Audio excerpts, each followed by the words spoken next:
वायदा कारोबार के हफ्ते की एक्सपायरी का दिन और बाजार में है उतार चढ़ाव। नया लाइफ हाई बनाने के बाद थोड़ी बहुत प्रॉफिट बुकिंग आती दिख रही है, स्पेशली बैंकिंग शेयरों में। आइए बचे हुए 1.5 घंटे का ट्रेड कैसा रहेगा लेते हैं जायजा। स्वागत है आप सबका फाइनल ट्रेड में। नमस्कार, मैं हूं अनिल सिंह। और नमस्कार, मैं हूं दीपांशु भंडारी। थोड़ी प्रॉफिट बुकिंग हुई है, बट उसके बाद फिर से थोड़ा एक्शन बैंक्स में अभी निचले स्तरों से आपको आते हुए दिख रहा है। समझेंगे इस एक्शन को, समझेंगे एनालिसिस से कि क्या करना है। रिकॉर्ड है तो लग गया, अब एक्सपायरी पर हमारी नजर है, वहां पर कैसा एक्शन हो सकता है। आइए पहले तो जो बड़ी बातें क्या है ये जान लेते हैं सर। बड़ी बातें यही कि उतार चढ़ाव दिख रहा है। बैंक निफ्टी ने सुबह सुबह रिकॉर्ड बनाया। अब तक का सबसे उच्चतम स्तर अब इतिहास में दर्ज हो चुका है 41,840। जी हाँ, ये है अब सबसे बड़ा लेवल। 41,829 से पूरे 11 पॉइंट ऊपर का रिकॉर्ड बनाया। और रिकॉर्ड बनते ही हो जो धुलाई हुई है ऊपर से देखने लायक है, पिटाई होती दिख रही। हालांकि बैंक निफ्टी आपको दिखेगा 100 पॉइंट ऊपर, लेकिन ऊपर इस तरह से अच्छा खासा 500 पॉइंट नीचे आता हुआ दिखा है। बैंक निफ्टी के साथ साथ निफ्टी का भी यही हाल है। इस पूरे रनअप का एक और नया लेवल आज छुआ है 18,096, जो कि कल के लेवल से आज का ऊपर का लेवल है, परसों के लेवल से भी। लेकिन वहां से थोड़ी प्रॉफिट बुकिंग यहाँ भी आती दिखी। लगभग ऊपर से 200 पॉइंट निफ्टी आपको नीचे नजर आएगा। आइए, ऑटो इंडेक्स आज रफ्तार यहाँ पर है, यहाँ अच्छी तेजी होती दिख रही है। सरकारी कंपनियां मजबूत है और साथ ही साथ काफ़ी कुछ तेजी आपको देखने को मिलेगी एनर्जी शेयरों में। और मिड कैप स्टॉक्स काफ़ी गजब की तेजी के साथ आज भी ट्रेड करते हुए नजर आ रहे हैं। रियल स्टेट, आईटी, फार्मा, ये हैं कमज़ोर कड़ियाँ आज की यहाँ पर बिकवाली है। आईटी को तो खाली गिरने का बहाना चाहिए, बस वो इंडेक्स देख के अपने आप ही गिर जाता, किसी को कहने की जरूरत नहीं है। 1.5% तक ये सारे इंडेक्स नीचे आपको नजर आएंगे। डाउ फ्यूचर्स हरे में थे, अब एकदम सपाट हो चुके हैं। बहुत ज़्यादा तेजी मंदी के मूड में अभी भी दिख नहीं रहे। मूड इनका जो भी हो बता नहीं रहे हैं, ये कह सकते हैं आप। और यूरोप के बाजार आधा से 4.5% तक मजबूत है। ये आपके सामने संकेत पूरा आता हुआ दिख रहा है जी। ओके, तो ये है आपके लिए सारी की सारी बड़ी बातें इस समय। मुनाफा वसूली हुई है अनिल जी, बिकॉज वापस थोड़ा एक्शन में बैंक्स आ रहे हैं। उतने खराब नहीं है जितना हमने सुबह देखा था। एक जो वो मॉर्निंग लो लगा था वहां से फिर बाजार उसी लेवल पर रहे, बल्कि उससे थोड़ा ऊपर ही इस समय रहे। तो कैसे समझना है? ऊपर से देखे तो हाँ थोड़ी गिरावट हुई है, 500 550 पॉइंट लुढ़का था, बट उसके बाद फिर ज्यादा एक्शन नहीं हुआ है। 41,000 के ऊपर जब तक है तब तक कोई खास चिंता की बात है नहीं, ठीक है ना। और बैंक निफ्टी भी जब तक आपका कल का लो जो है 17,775 उसे नहीं तोड़ता तब तक चिंता की कोई बात है नहीं। सो आई थिंक ठीक है, कोई ऐसी विशेष समस्या हो उस तरह की बात है नहीं। तो ओवरऑल अगर आप देखेंगे तो रेंज बाउंड ट्रेड है। ऊपरी स्तरों पर प्रॉफिट बुकिंग भी आना लाजमी है और निचले स्तरों पर जो सपोर्ट मिल रहा है वो भी साफ दिख रहा है। और देखिए, मुझे लगता है थोड़ा ग्लोबल मार्केट से भी क्लियर कट डायरेक्शन नहीं है, मिला जुला सा रुझान है। हमारे बाजारों में भी देखिए मूड तेजी का है, लोकल फंड मैनेजर्स का और ट्रेडर्स का, वो खरीद रहे हैं। तो एफआई थोड़े बेचने के मूड में भी है। तो अपने सिंपल सा फॉर्मूला रखना है, गर्मी गर्मी में दे देना है और जब हल्का हो तो ले लेना है। तो नीचे आए तो डरना नहीं, ऊपर जाए तो मतलब ऐसा कूद फान मत कर लेना कि अरे ये क्या हो गया, अरे ये क्या हो गया। सो आई थिंक दोनों तरफ के ट्रेड मिलेंगे, न एक तरफा तेजी है न एक तरफा मंदी। और अगर आपको ये दोनों ही समझ में ना आए, बोले यार ये तो कंफ्यूजन है, तेजी भी एक तरफा नहीं है मंदी भी एक तरफा नहीं, तो करे तो क्या करें? फिर कुछ ना करें, शांति से बैठे। अगर आप कुछ कर पाए, स्किल ट्रेडर्स हैं, कॉन्ट्रा ट्रेड लेना जानते हैं, ट्रेडिंग रेंज के सपोर्ट के नजदीक खरीदना जानते हैं, टुकड़ों में खरीद सकते हैं, स्टॉप लॉस की समझ है और लगाते भी हैं। अच्छा, समझ तो बहुत लोगों में लगाना भी तो जरूरी है। और लगे और ट्रिगर हो जाए तो उसमें खुश होते हैं कि मैंने डिसिप्लिन रखा, बजाय इसके कि दुखी होने के पैसे लग गए, है ना। तो आप ट्रेड करें, नहीं तो किसी ने कसम तो दी नहीं है। एग्जैक्टली। और ऊपर के लेवल पे बिना डरे थोड़ी थोड़ी प्रॉफिट बुकिंग करें, वापस से आने दें नीचे में। सो आइदर आपको कॉन्ट्रा ट्रेड लेके करना है या बाय ऑन डिप्स करना है, दो में से आपको जो समझ में आए वो करिए। सेल ऑन राइज का मार्केट नहीं है, बाय ऑन डिप्स का मार्केट है या फिर कॉन्ट्रा ट्रेड। हल्का फुल्का तो आएगा बिल्कुल। तो चलिए, नए रिकॉर्ड के बाद थोड़ी मुनाफा वसूली हुई है, बट परेशानी की बात नहीं है।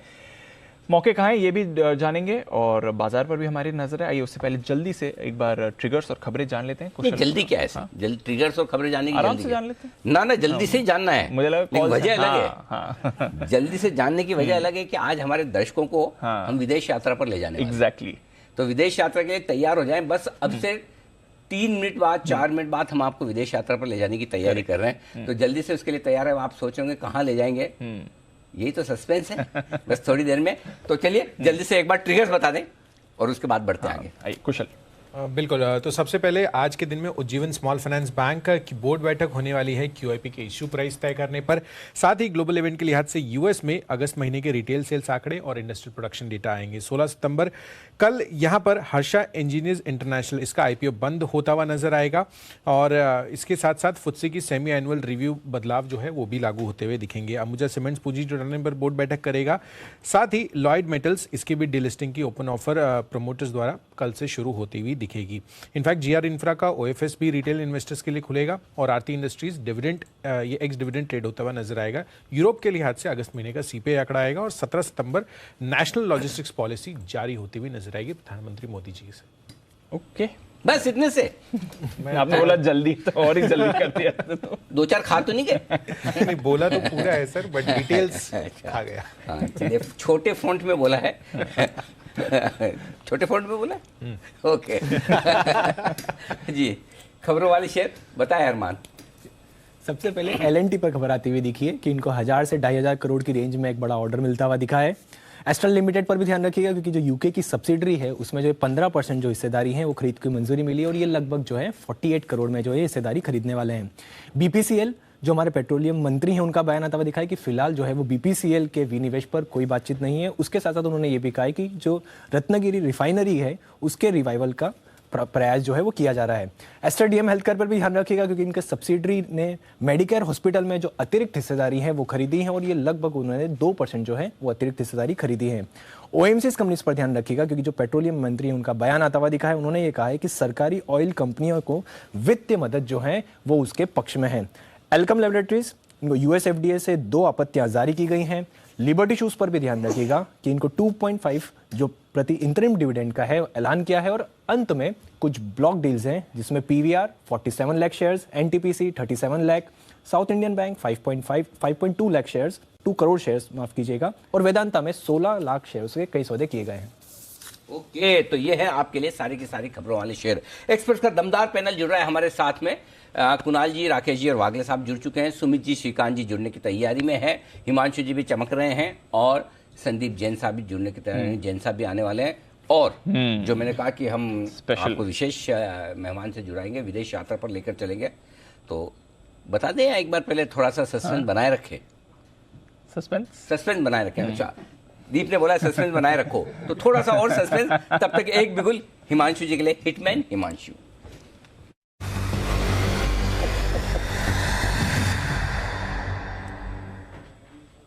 हिमांशु जी बताएं सर।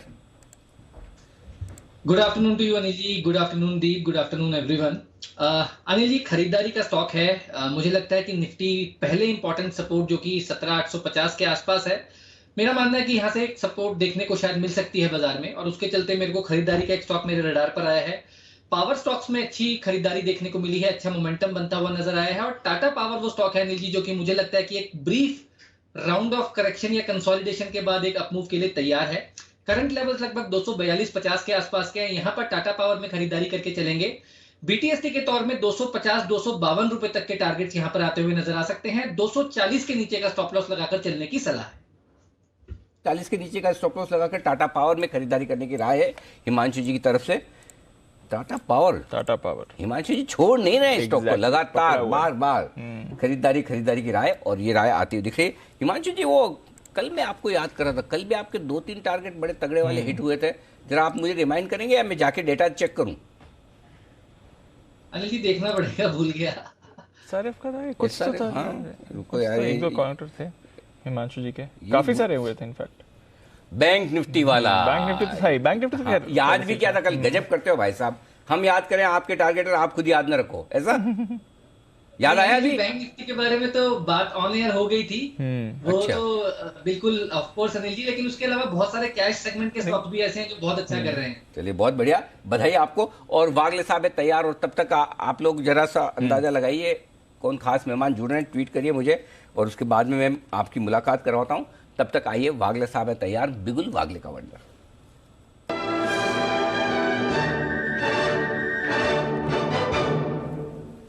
जी वागले साहब बताएं सर।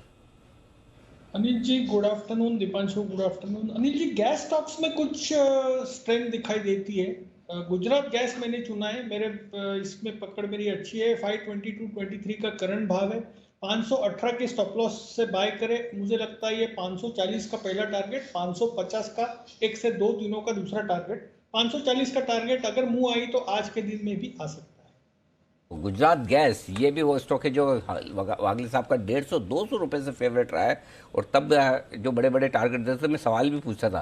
अब तो कितना भी बड़ा टारगेट देते हम पूछते हैं, क्योंकि जब एक बार प्रूव हो जाता है कि भाई बड़े टारगेट आने ही आने हैं, तो फिर आने ही आने हैं। 540 आज ही आ जाए तो बड़ी बात नहीं, और 550 तक की यात्रा करने को तैयार है आपके लिए गुजरात गैस। बिल्कुल, तो गुजरात गैस पर रखें। बाकी ऑयल एंड गैस से जुड़े स्टॉक्स, स्पेशली जो गैस सेक्टर के स्टॉक्स है, वो आपको जबरदस्त तेजी दिखा रहे हैं। एक और काउंटर जो मूवमेंट में है वो है इंडियन होटल्स। इस पर अच्छा एक्शन आते हुए दिख रहा है। कुछ दिन पहले इस पर चर्चा भी हो रही थी, वापस मोमेंटम में आ गया है इंडियन होटल्स। जरा सुमित जी इंडियन होटल्स का चार्ट देखें सर, इसमें भी अच्छा एक्शन है। 330 का लेवल आज। Good afternoon Deepanshu, Indian hotel के अंदर भी मोमेंटम तेजी का ही बना हुआ है। ट्रेलिंग स्टॉप लॉस का यूज करें और पोजीशंस होल्ड करें। 321 रुपए का नीचे में ट्रेलिंग स्टॉप लॉस बनेगा। 329 330 के आसपास स्टॉक अभी ट्रेड कर रहा है। आज अगर क्लोजिंग स्टॉक की 331 के ऊपर आ जाती है तो फिर आने वाले दिनों के अंदर 340 से 350 तक के लेवल इंडियन होटल में देखने को मिल सकते हैं। तो ट्रेलिंग स्टॉप लॉस लगा के पोजीशंस होल्ड करें। स्टॉक में ऊपर का मूव अभी और देखने को मिलना चाहिए। तो ये है आपके लिए राय जहां तक इंडियन होटल्स का सवाल है। स्टॉक में भी आपको एक अच्छी मूव इस समय बनती हुई दिख रही है। मूव आ रही है एस्ट्रल में। हम सुबह इसके बात भी कर रहे थे। लाइफ हाई के करीब है, 2500 का लेवल एस्ट्रल क्रॉस करके होल्ड कर रहा है। बढ़िया मूव एस्ट्रल के काउंटर पर आपको दिख रही है इसमें। हिमांशु जी क्या करना है एस्ट्रल में सर? यहाँ से भी एंट्री के लेवल्स दिखते हैं? बिल्कुल दीपांशु, इस स्टॉक को मिस नहीं करना चाहिए। काफी अच्छा एक बॉटमिंग फॉर्मेशन इस स्टॉक ने बनाई है, एक अच्छा कंसोलिडेशन का टाइम गुजारा है, और अब जिस तरह के चार्ट स्ट्रक्चर है मुझे लगता है ये एक ऐसा स्टॉक होना चाहिए जो हर गिरावट पर आपको खरीदारी के मौके इसमें ढूंढने चाहिए।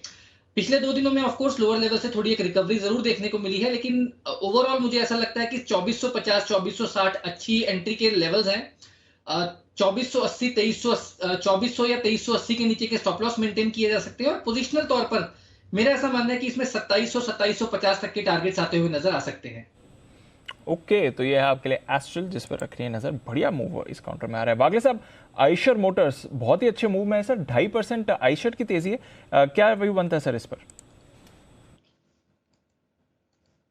दीपांशु, ऑटो स्टॉक में मारुति और आइशर स्पेसिफिकली दोनों में स्ट्रेंथ है। पोजिशनली आइशर मुझे अभी भी ये लेवल पे अच्छा लगता है। मॉर्निंग में एक मूव आई, अभी थोड़ा सा कंसोलिडेट कर रहा है। 3610-12 का करंट भाव है। हो सकता है ये मार्केट माहौल में 20-30 रुपए का करेक्टिव मूव आए, यहाँ पे बाय करें। 3570 तक ऐड करें, एक्यूमुलेट करें। आपका स्टॉप लॉस होना चाहिए 3520 का। 3760 का 1 से 2 दिनों का टारगेट है। व्यू मेरा पॉजिटिव है। व्यू पॉजिटिव है और बढ़िया मूव आ रही है आइशर मोटर्स। ये आपके रेडार पर भी रहना चाहिए काउंटर। अच्छी तेजी बनी है। मैक्स फाइनेंशियल इस पर सुबह एक बड़ा ब्रेकआउट आया था और वहां से फिर गेन्स होल्ड कर रहा है। थोड़ा डिप हुआ, अब वापस मूवमेंट की कोशिश कर रहा है मैक्स फाइनेंशियल। बंसल जी कोई राय? मैक्स फाइनेंशियल के चार्ट पर यूजुअली डिस्कस नहीं होता है, सुबह स्पेशली काफी एक्टिव हो रहा था ये काउंटर।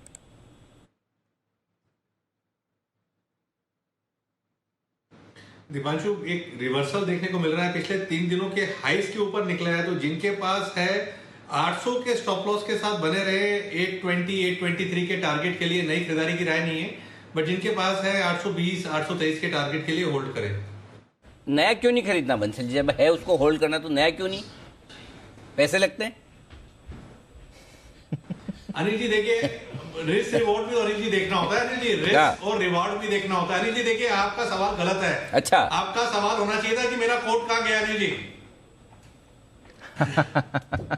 बिक गया, आपका भी बिक गया। नहीं अनिल जी, कुणाल जी का फोन आया। एक दिन कुणाल जी का फोन आया कि बिना कोट बिना टाई के दोपहर के शो में आना है, एल्स चार कॉर्नर खत्म। अनिल जी उनका मेरे को साफ नीट क्लीन क्लियर मैसेज आया, और देखिए नजरें भी नहीं मिला रही अनिल जी, अभी तो नीचे देख रहे हैं एकदम। एक एडवाइस दूं आपको बंसल जी, कभी भी बड़ा गैप डाउन से मार्केट खुले, डाउ ऐसा 1500 पॉइंट गिर जाए, उसके नेक्स्ट डे कभी भी कपड़े कम मत किया करो, लोगों को लगा बिक गए।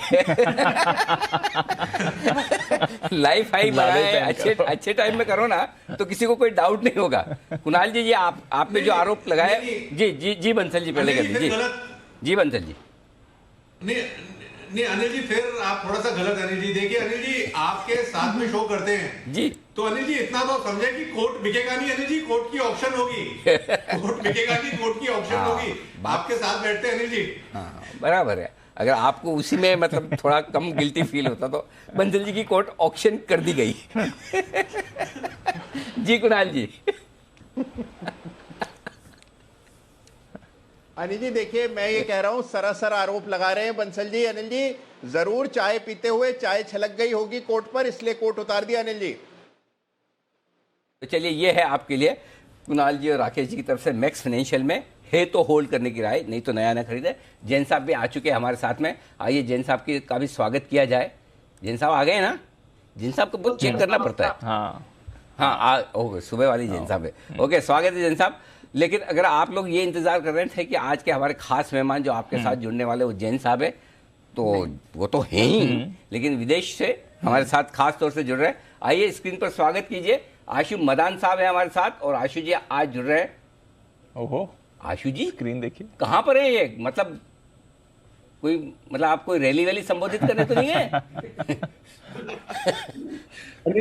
अनिल जी 2-3 चीजें बहुत इंपॉर्टेंट आपसे करता हूँ जी। पहली चीज तो अनिल जी, वो जो कुणाल जी ने मुझे एक मैसेज भी भेजा है, तो मैं कुणाल जी को ये मैसेज देना चाहता हूँ कि फोटो वो मेरी किसी के साथ भी देख लें, वैलेंटाइन वही रहेंगे मेरे हमेशा, तो उनको कोई डरने की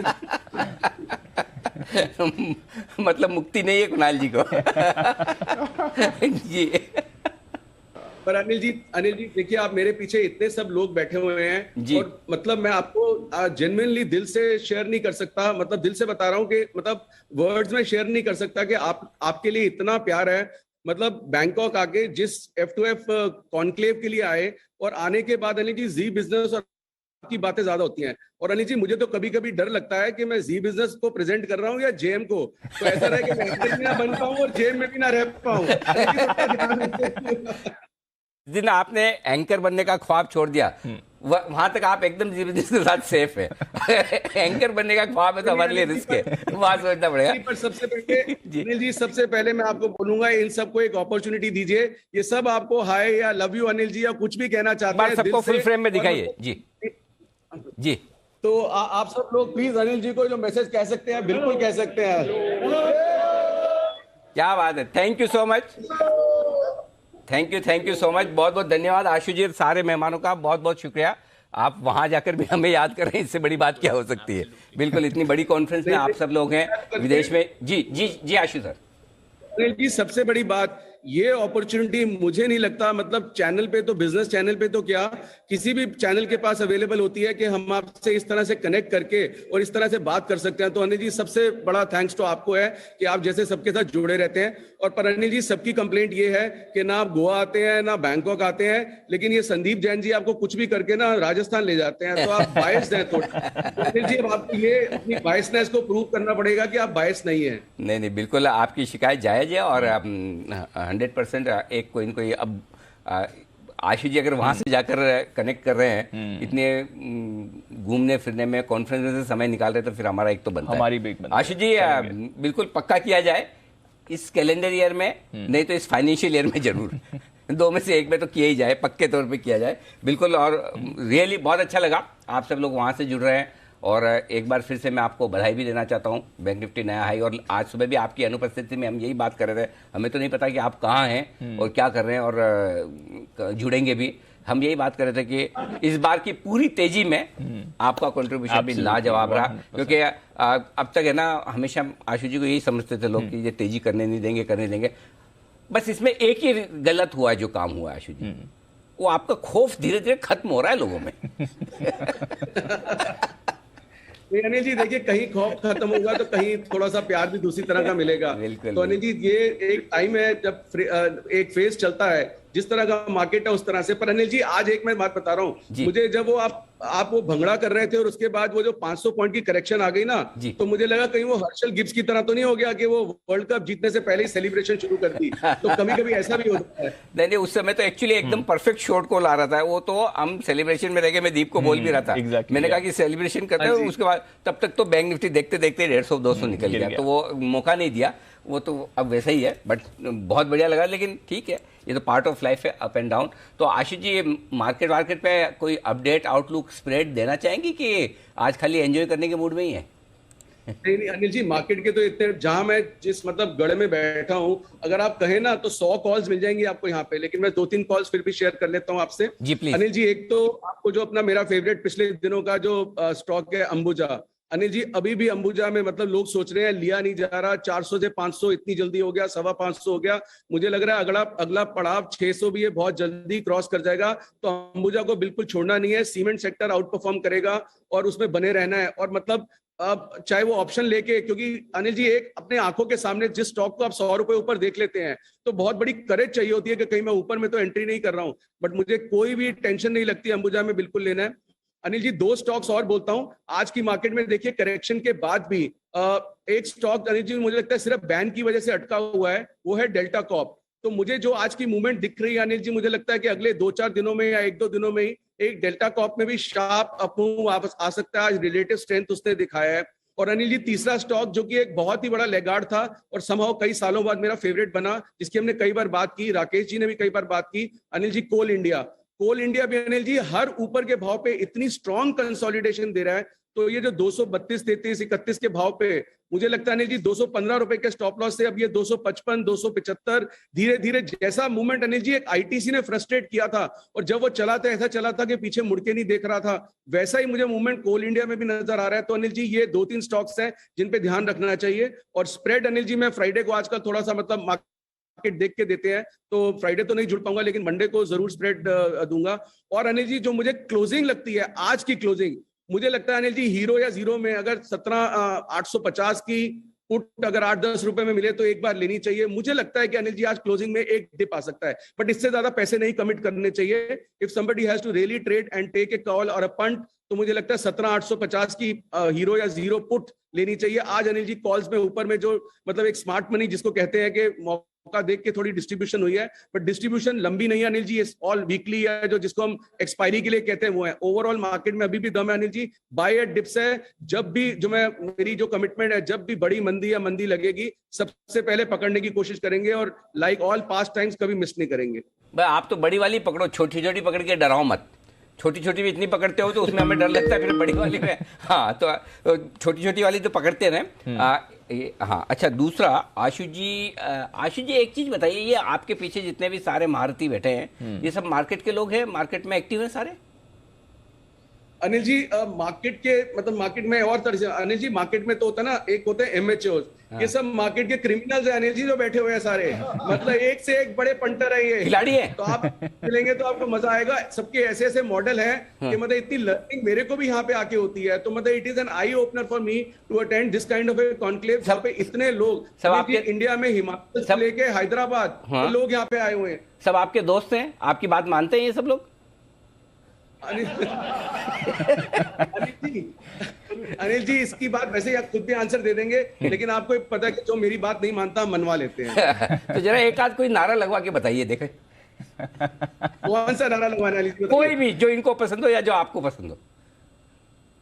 अनिल जी मतलब फिर तो वो ये तो ये बोल रहा करते हैं, Anil ji we love you, Anil ji we love you.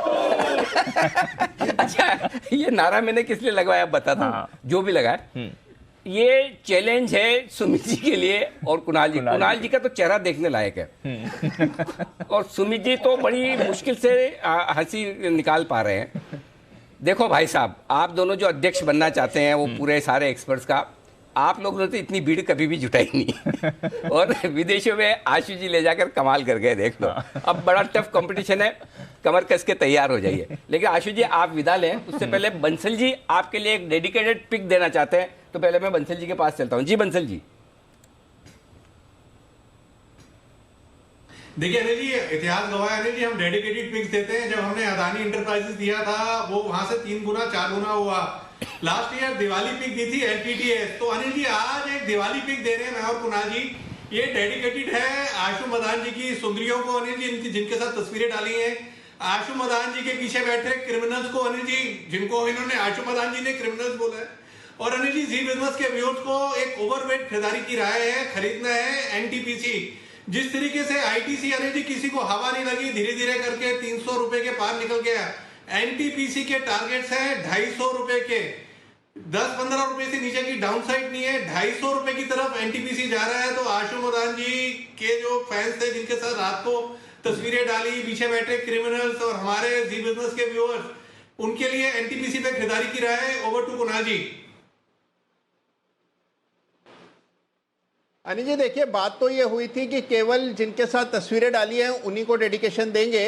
अब बंसल जी ने औरों को भी जोड़ दिया तो कोई बात नहीं अनिल जी, लेकिन खरीदारी की राय है एनटीपीसी पर। जबरदस्त चार्ट स्ट्रक्चर है, शानदार मूवमेंट आता हुआ दिख रहा है और मेरी और राकेश जी की लगातार पावर स्टॉक्स पर खरीदारी की राय रही है।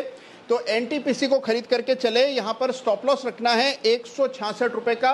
166 के स्टॉप लॉस से एनटीपीसी को बाय करें। पहला टारगेट होगा 190 रुपए का, 190 का इवेंचुअल टारगेट 200 रुपए का। तो 190-200 के स्पेशल टारगेट के लिए एनटीपीसी में खरीदारी करें। शिल्पी के एनटीपीसी। लेकिन जाने से पहले, आशु जी से विदा लेने से पहले एक रिएक्शन जैन साहब का लेना बनता है। जहां एक और सुमित जी और कुणाल जी के चेहरों पर चुनाव हारने जैसे वो मतलब दिख रहे हैं हाव भाव। हाँ। वैसे जैन साहब बहुत ही फोमो वाली फीलिंग में, लेफ्ट आउट। मैं तो मिस कर गया। जैन साहब अपना दुख दर्द बता दें आशु जी। नहीं, अरे अनिल जी आप कैसे अंतर्यामी, आपको ऐसे कैसे लग जाता सर? आप चेहरा देख के समझ जाते हैं।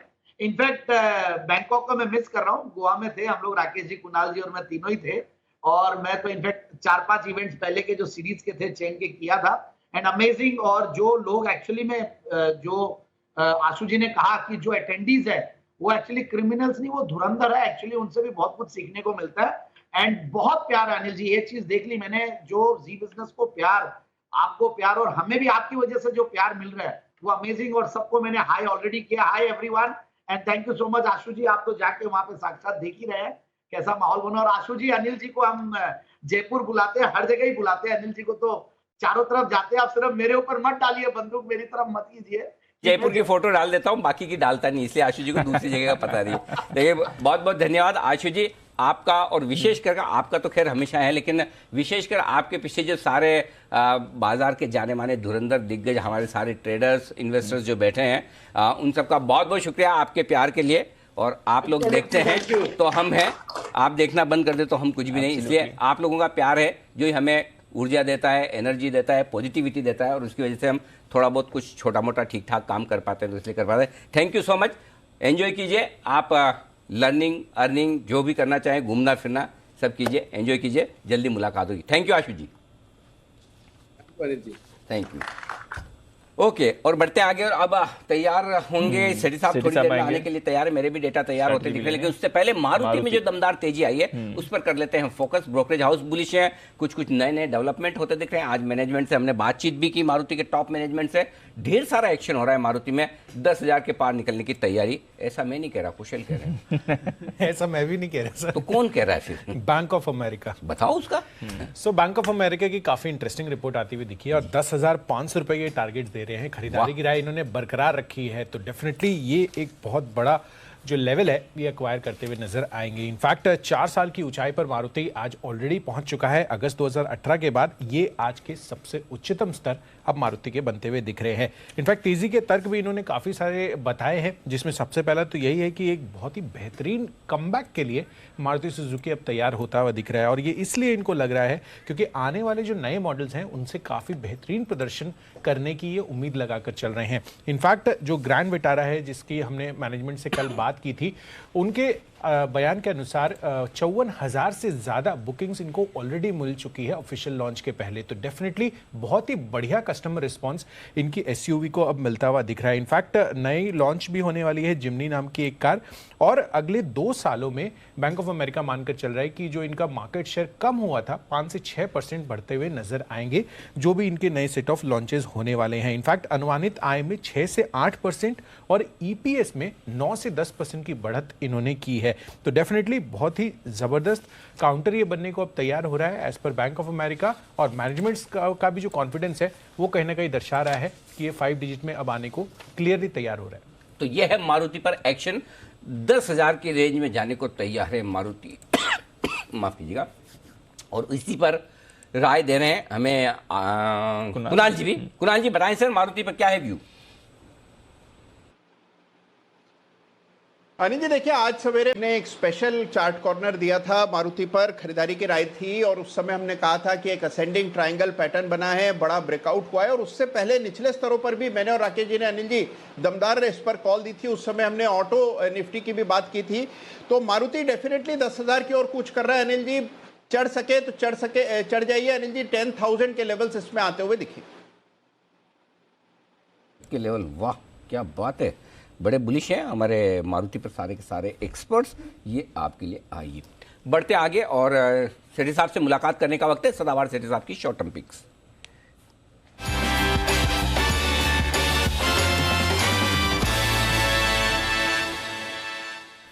सेठी साहब पर सुबह दबाव बनाने की रणनीति हमारी कामयाब रही। लो नेटवर्क होने के बावजूद इम्फाल से हमारे साथ जुड़ चुके हैं। जी जी सेठी साहब कितना दबाव महसूस किया, कितना अपनी मर्जी से आए, ये बताइए।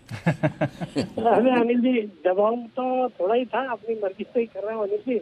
यहाँ पे जहाँ पे भी आया हूँ मुझे लगा आउटस्कर्ट्स में हूँ तो नेटवर्क नहीं रहेगा, बट परफेक्टली फाइन है नेटवर्क, तो मुझे लगा फिर देना चाहिए। अब दबाव नहीं बनाते तो आप अच्छे नेटवर्क वाली जगह थोड़ी ढूंढते थे, वहाँ पहुँचते थोड़ी थे। बोले जहाँ होऊंगा वहाँ मिल गया नेटवर्क तो कर लूंगा, नहीं तो कोई बात नहीं, है ना। ये तो हमारा तरीका है। सेठ साहब बहुत बहुत धन्यवाद। बिजी शेड्यूल में आप छुट्टियों में घूमने फिरने के मूड में, लेकिन फिर भी समय निकाल रहे हैं, बड़ी बात है। बहुत बहुत धन्यवाद सर। बताए माफ कीजिएगा, बताएं सर आज क्या इरादा है? अनिल जी 2 स्टॉक है, एक कैश मार्केट का स्टॉक और आज एक फ्यूचर्स का स्टॉक है अनिल जी। जस्ट भी आज बताएं सर, पहले कौन सा कैश मार्केट का? अनिल जी जो आज का कैश मार्केट का स्टॉक है उससे कई बार आप मुझे रिलेट करते हैं। स्टॉक का नाम है पूना वाला फिनकॉर्प, जो अभी 309 के लेवल पे ट्रेड करता है। एक बहुत ही दमदार एनबीएफसी है जो कि रिटेल फोकस्ड एनबीएफसी है, अफोर्डेबल हाउसिंग में है, pre owned cars, business loan, फिर लोन अगेंस्ट प्रॉपर्टीज, और अब तो इन्होंने machinery finance, supply chain finance, फिर प्रोफेशनल्स को लोन देने का इस सेगमेंट में भी बहुत ही एग्रेसिवली कदम रखा है। बहुत ही दमदार कंपनी। आदर पूनावाला जी के ये प्रोमोटर्स बनने के बाद कंपनी की रूपरेखा ही चेंज हो गई। इनके जो पिछले क्वार्टर के कॉस्ट ऑफ फंड जो कि पहले 9.5% थे वो घट के आए 6.9%, मतलब कॉस्ट ऑफ फंड्स में 2.64% की कमी आई है। फिर जो इनका कैपिटल एडिक्वेसी रेशियो है वो है 46.1%। जून क्वार्टर में पैट था 140 करोड़ का, जो पिछले साल जून क्वार्टर में 60 करोड़ का पैट था। एसेट क्वालिटी में दमदार सुधार है। ग्रॉस एनपीए 5.9% से क्वार्टर ऑन क्वार्टर 3.6% आए हैं। नेट एनपीए 4% से घट के 1.9% के नेट एनपीए। बाकी एफआईआई भी बुलिश है, 13.1% स्टेक ऑन करते हैं, जिसमें प्रोमिनेंट है अमानसा होल्डिंग्स, फिर बैंक बकेट भी इसमें स्टेक ऑन करता है। तो ऑल इन ऑल एक बहुत ही दमदार स्टॉक है। मुझे लगता है करंट लेवल्स पे खरीदना चाहिए। शॉर्ट टर्म टारगेट है 325 रुपए का, स्टॉप लॉस रखना 305 रुपए। तो 5 का स्टॉप लॉस 325 के टारगेट के लिए पूना वाला में करनी है आपको खरीदारी। बताएं सर अब एफएनओ स्टॉक। अनिल जी, तो आज का एफएनओ स्टॉक है, एक बैंकिंग स्टॉक है। बैंक की हमने देखा है लाइफ साइज लगाया है। तो एक प्राइवेट सेक्टर बैंक का नाम है फेडरल बैंक, जो अभी 122 रुपए कुछ 70-80 पैसे पे सितंबर फ्यूचर्स ट्रेड करते हैं। सॉलिड क्वालिटी की बैंक है। फंडामेंटल्स बहुत अच्छे हैं। इस तिमाही के जो नतीजों में हर फ्रंट पे सुधार देखने को मिला। एसेट क्वालिटी भी बहुत अच्छी सुधार देखने को मिला। फिर इस बैंक में लोन प्रोमोटर्स नहीं है। एफआईआई 70% स्टेक होल्ड करते हैं। फिर बाजार के दिग्गज निवेशक राकेश झुंझुनवाला जी, वो भी इसमें उनकी फैमिली आज अब 3.7% स्टेक होल्ड करती है। बाकी इस काउंटर पे मुझे लगता है कुछ अच्छी खबरें जल्दी आनी चाहिए। There are talks of some acquisition also. अगर वो मटेरियलाइज होता है तो बहुत ही अच्छे अपसाइड इसमें देखने को मिलेंगे। बाकी जिस तरह से बैंक निफ्टी परफॉर्म कर रहा है, मुझे लगता है आजकल में जब बाजार में सेंटीमेंट ठीक होंगे, इस स्टॉक में 130 तक के टारगेट के लिए खरीदारी करने की सलाह है। 118 का स्टॉप लॉस। ओके, तो 2 बेहतरीन पिक्स आपके लिए। 130 का टारगेट, 118 का stop loss. Federal bank futures में खरीदारी कर सकते हैं, और साथ ही पूना वाला फिनकॉर्प, एक और एनबीएफसी जिस पर रेडार है।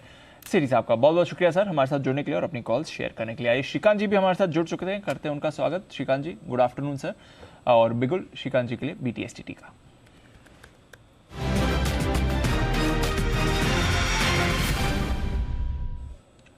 बताएं सर।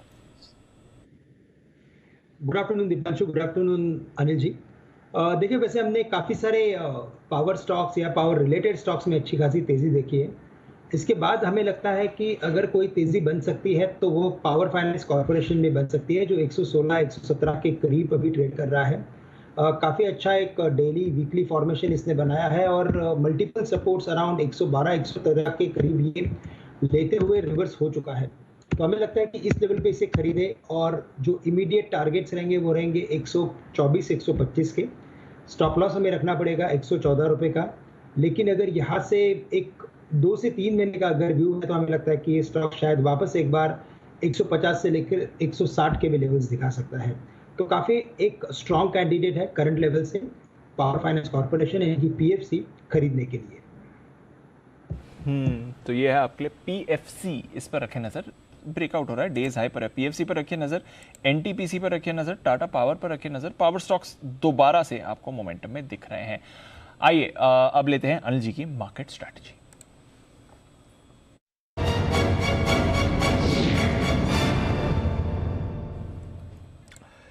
डाउ फ्यूचर्स एकदम सपाट है सर, 10 पॉइंट ऊपर, कुछ एक्शन नहीं है। सुबह से थोड़ा वॉलेटाइल है। नैस्डैक फ्यूचर्स आपको वीक दिख रहे हैं। कल के थोड़े रिबाउंड के बाद नैस्डैक अब आपको वापस सुस्ती की तरफ जाते हुए दिख रहा है। यूरोप में भी मिला जुला कारोबार है, कुछ ऐसे बड़ी एक्शन नहीं आ रहे। यूके के बाजार ½ % ऊपर है क्योंकि इनका इन्फ्लेशन अनुमान से थोड़ा बेहतर था, बट अदरवाइज फ्रांस और जर्मनी में सुस्ती दिख रही है। कच्चा तेल $94 के आसपास ही है। सुस्त हैं ग्लोबल मार्केट्स, कुछ ऐसा बड़ा एक्शन नहीं दिखा रहे हैं। बट हाँ, बैंक निफ्टी पर रखिए नजर सर, वापस पॉजिटिव टेरिटरी में आ गया। तो बैंक्स वापस एक्शन में हमारे बाजार में आ रहे हैं। क्या करना है अनिल जी? करनी तो तेजी है, तेजी करनी है, बैंक्स आ गए वापस। लेकिन थोड़ा रुक के संभल के पहले डेटा बता दूं। आज चूंकि एक्सपायरी का दिन है, थोड़ा डेटा समझ लीजिए। निफ्टी 17,800 के नीचे एक्सपायरी नहीं होगी, ये कॉन्फिडेंस आप रख सकते हैं। हालांकि दूर बढ़ा है। 17,800 पर हाईएस्ट ओपन इंटरेस्ट है 1 करोड़ 2 लाख शेयरों का। 18,000 के ऊपर भी होने के चांस नहीं के बराबर है, क्योंकि वहां पर 1 crore 60 lakh share call writers खड़े हैं। 1 करोड़ 6 लाख आज ही जुड़े हैं, तो वो भी आपके लिए माउंट एवरेस्ट है। तो ज़्यादा संभावना है कि आप 17,900 के आसपास कहीं न कहीं एक्सपायरी करें। 17,900 पर पोजीशन बैलेंस्ड बनी हुई है। 17,900 पर पुट 93 लाख हैं, कॉल्स 90 लाख शेयर हैं। फर्क सिर्फ एक ही है दीप की पुट में आज 35 लाख जुड़े हैं, कॉल्स में 75 लाख शेयर, यानी कि दुगुने से ज़्यादा। कॉल राइटिंग थोड़ी ज़्यादा हुई है और आप 2:37 पे हैं इस वक्त। और अगर 3 बजे तक आप 17,900 के आसपास टिके रहते हैं तो फिर ज़्यादा संभावना है कि आपकी क्लोजिंग आज 18,000 के आसपास हो जाएगी, क्योंकि ये जो कॉल राइटर है 17,900 वाले वो सपोर्ट दे देंगे।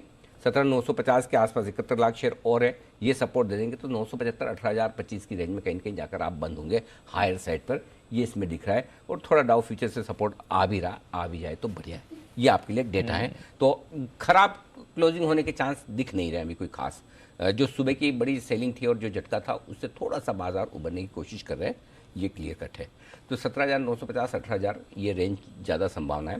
3 बजे तक देखते हैं क्या लेवल रहता है, बट ये आपको डेटा में दिख रहे हैं। अब आइए बैंक 41,000 के नीचे आप बंद नहीं होंगे।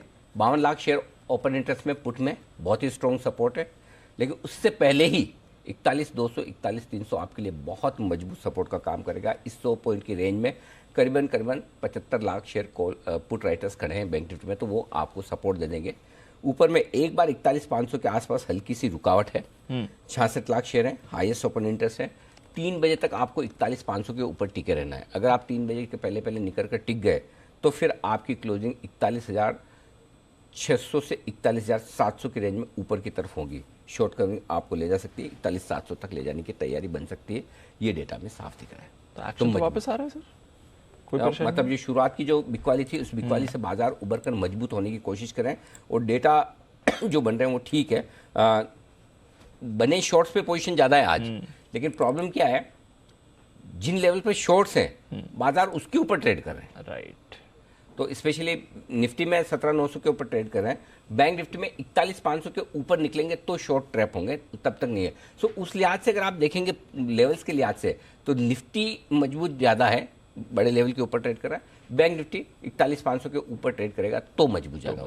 ये अंडरस्टूड सर, ठीक है। तो ये है आपके लिए राय। बैंक निफ्टी पर वापस मोमेंटम आपको आते हुए दिख रहा है। मोमेंटम वापस आ गया है अंबुजा सीमेंट पर। बैन से निकल कर आया था, थोड़ा इसने टाइम पास किया, अब वापस आपको तेजी में दिख रहा है। इस पर रखिएगा नजर।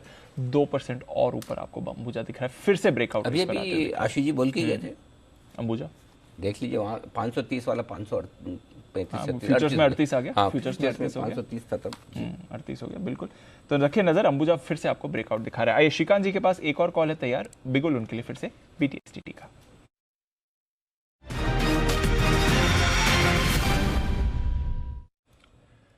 बताएं श्रीकांत जी। बिल्कुल, तो दीपांशु लगता है कि ग्रैन्युअल्स में भी अच्छी तेजी बन सकती है और ग्रैन्युअल्स अभी जो चल रहा है 318 या 320 के करीब, यहाँ पे एक स्पेसिफिक फॉर्मेशन बना है। पिछले 15 या 20 दिनों से अगर आप देखेंगे तो 300 से लेकर 305 के रेंज में काफ़ी अच्छा एक इसने सपोर्ट बनाया है और रिवर्सल एक्टिविटी में जब भी आया है तब इसमें वॉल्यूम्स काफ़ी बड़े हुए हैं। और अगर 15 दिन के डिलीवरी बेस्ड वॉल्यूम को भी अगर आप चेक करते हो तो यहाँ पे भी एक अच्छा खासा इजाफा देखने को मिला है। तो ये क्लियरली इंडिकेट करता है कि ये स्टॉक आने वाले दिनों में कुछ अच्छा मोमेंटम पकड़ सकता है, बट वेरी शॉर्ट टर्म में हमें लगता है कि ये स्टॉक कम से कम 340 से लेकर 345 के लेवल्स दिखा सकता है। मीडियम टर्म में 370 के लेवल्स समझ में आते हैं, तो करंट लेवल से लॉन्ग करें और स्टॉप लॉस रखें 310 रुपए का। ग्रैन्युअल्स खरीदने के लिए टारगेट्स रहेंगे 345 के। स्टॉप लॉस 345 के टारगेट, ग्रैन्युअल्स पर करें खरीदारी 320 के लेवल्स पर आपको ये काउंटर मिल रहा है। फ्रेश मूव भी आ रही 4-4.5% ऊपर इस समय। वागले साहब के पास चलते हैं, बिगुल वागले साहब के लिए वागले का वंडर।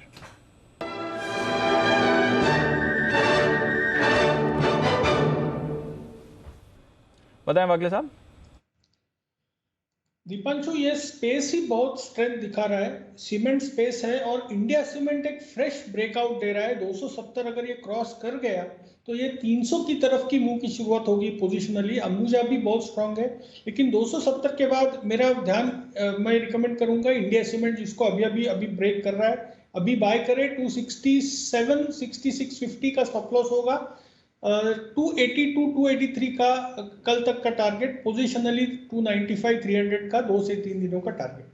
ओके, तो इंडिया सीमेंट्स पर रखें नजर। वापस सारे सीमेंट स्टॉक्स आपको मोमेंटम में आते हुए दिख रहे हैं और इंडिया सीमेंट रुकने का नाम नहीं ले रहा है। 250 का लेवल तो इसने आसानी से अचीव कर लिया, अब देखिए 270 के पार जाते हुए दिख रहा है और 300 तक के लेवल्स वागले साहब को अब इस पर दिख रहे हैं। आइए सुमित जी के रेडार पर कौन सा स्टॉक है ये भी जानते हैं, सुमित के सुपर हिट।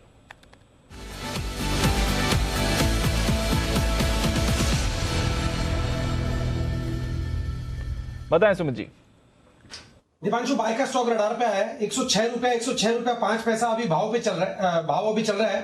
सारे पावर से रिलेटेड स्टॉक्स के अंदर एक एक करके मोमेंटम देखने को मिल रहा है। तो जो स्टॉक मेरे रडार पे आया है उसका नाम है आरईसी लिमिटेड के अंदर एक मोमेंटम बन रहा है। स्टॉक कल का हाई ब्रेक कर रहा है और स्टॉक के अंदर यहां से 4 से 5 रुपए का मूव ऊपर की तरफ देखने को मिलना चाहिए। छोटा सा स्टॉप लॉस लगाए 104 रुपए 50 पैसे के आसपास, 104 रुपए का स्टॉप लॉस लगा के खरीदारी करें आरईसी के अंदर। यहां से ऊपर में जो टारगेट देखने को मिल सकते हैं 109 रुपए से लेके 110 रुपए तक के लेवल आरईसी में 1-2 दिनों के अंदर ऊपर में देखने को मिलने चाहिए। खरीदारी करें आरईसी 109 से 110 के टारगेट के लिए 104 के स्टॉप लॉस से। ओके, तो आरईसी पीएफसी दोनों पर आपको एक ब्रेकआउट आते हुए दिख रहा है, दोनों पर खरीदारी की राय है इस समय। By the way Tata power पर अभी थोड़ी देर पहले हम बात कर रहे थे, अच्छी मूव टाटा पावर पर आती हुई दिख रही है। 243 के लेवल पर आशु जी ने रेकमेंड किया था, अब वहां से देखिए टाटा पावर आपको और मूव करते हुए दिख रहा है, करीब 248 का लेवल इस समय आपको आ रहा है। तो इंटरडे में ही अच्छी मूव आ रही है। फ्यूचर्स की अगर आप बात करें 247 पर फिलहाल अब फ्यूचर्स आपको आते हुए दिखा है। तो बड़ी मूव टाटा पावर पर आ रही है, बड़ी मूव एनटीपीसी पर आ रही है, पीएफसी आरईसी भी आपको अच्छे एक्शन में दिख रहे हैं। ये सारे के सारे काउंटर्स तेजी में। डेल्टा कॉप बैन में है बट यहाँ पर भी आपको अच्छा एक्शन दिख रहा है, 3% ऊपर डेल्टा कॉप का चार्ट भी दिखेगा, अच्छी तेजी आ रही है। एसीसी पर भी रखिएगा नजर, अंबुजा मूव कर रहा है, इंडिया सीमेंट मूव कर रहा है, एसीसी पर भी एक्शन का इंतजार हो रहा है। ये भी एक और स्टॉक है जो आपको मूवमेंट दिखा सकता है। गैस स्टॉक्स आईजीएल एमजीएल ये भी अच्छे मूव दिखा रहे हैं। गुजरात गैस की तो अभी बात हुई थी, वागले साहब जरा एमजीएल के चार्ट पर भी राय दें एक बार सर।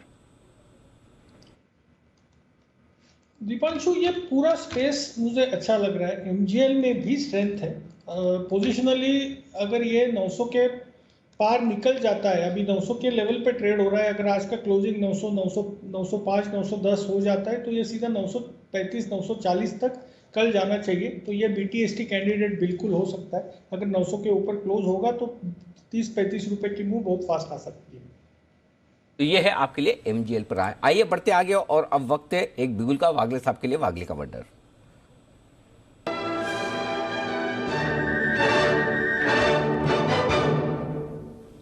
मुझे लगता है मैंने गलती से वागले साहब के लिए बिगुल भेजा। वागले साहब आपका नहीं है शायद, राइट?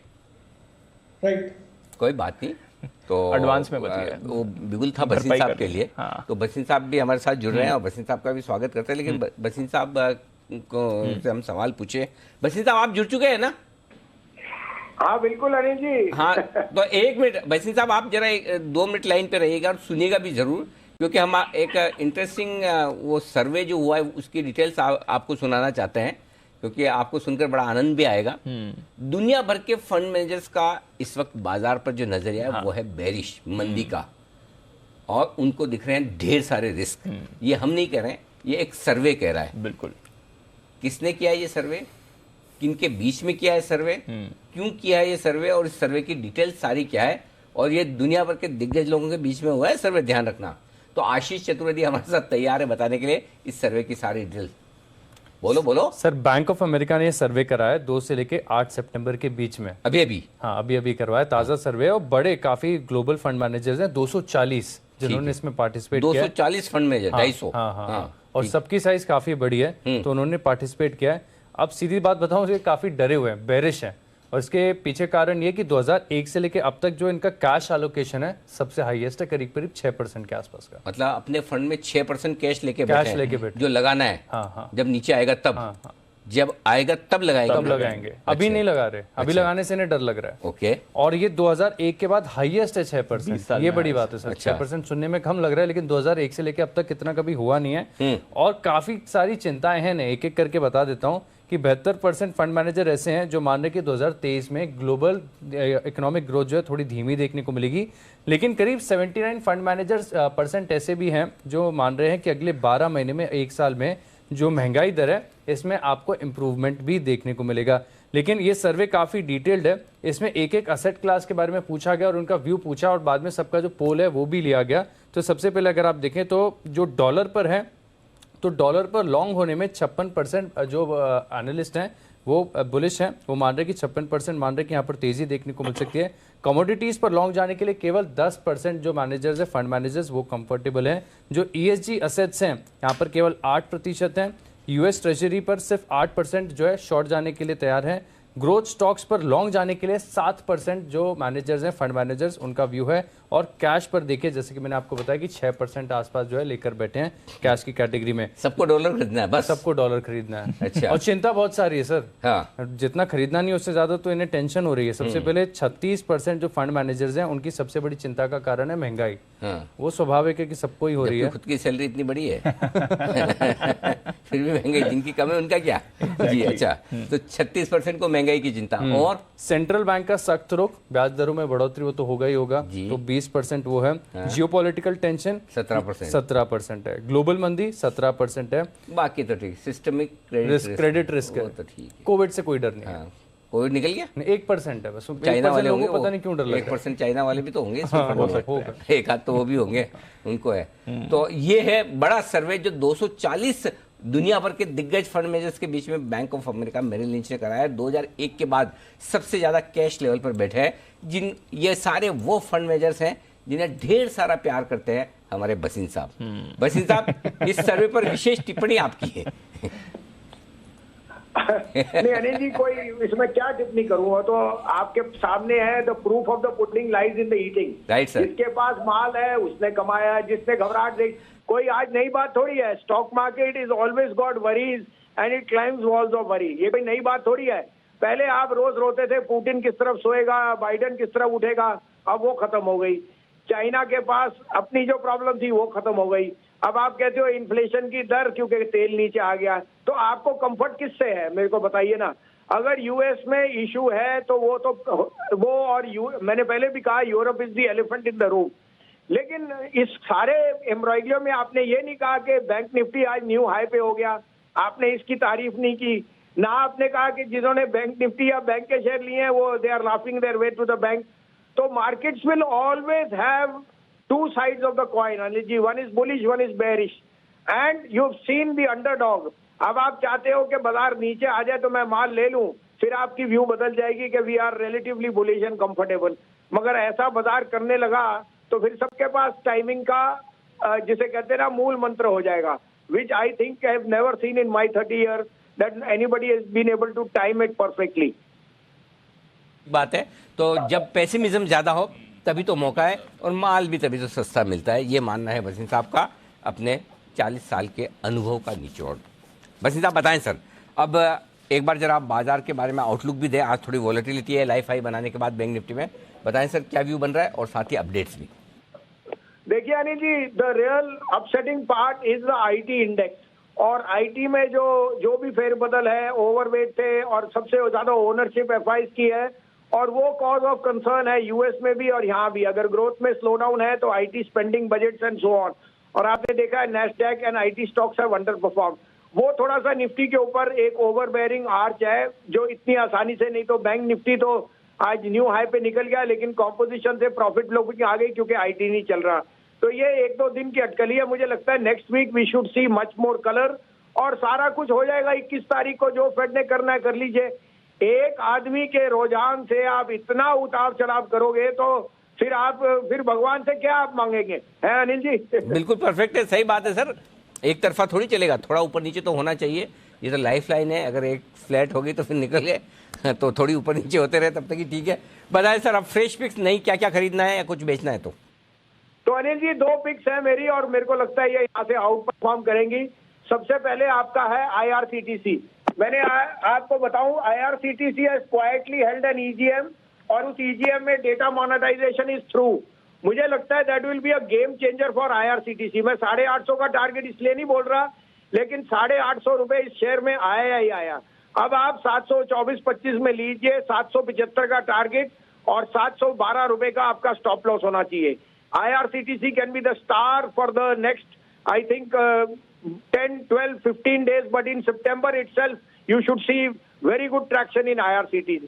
Second pick जो मैंने सुबह भी कहा, JSW Steel, it is tying up for decarbonization, green steel, और आप देखिए कि साजन Jindal and the companies they have made is impregnable. It has got the best integrated plant, माने सब कुछ in one home। तो 685 रुपए में लीजिए, 660 रुपए का स्टॉप लॉस है, 735 रुपए का टारगेट। तो IRCTC और JSW स्टील, ये है 2 स्टॉक। JSW स्टील तो लगातार वसीम साहब की रिकमेंडेशन लिस्ट में आ रहा है, लगता है किसी भी दिन कूद फांद करने के लिए तैयार है, रेडी हो रहा है।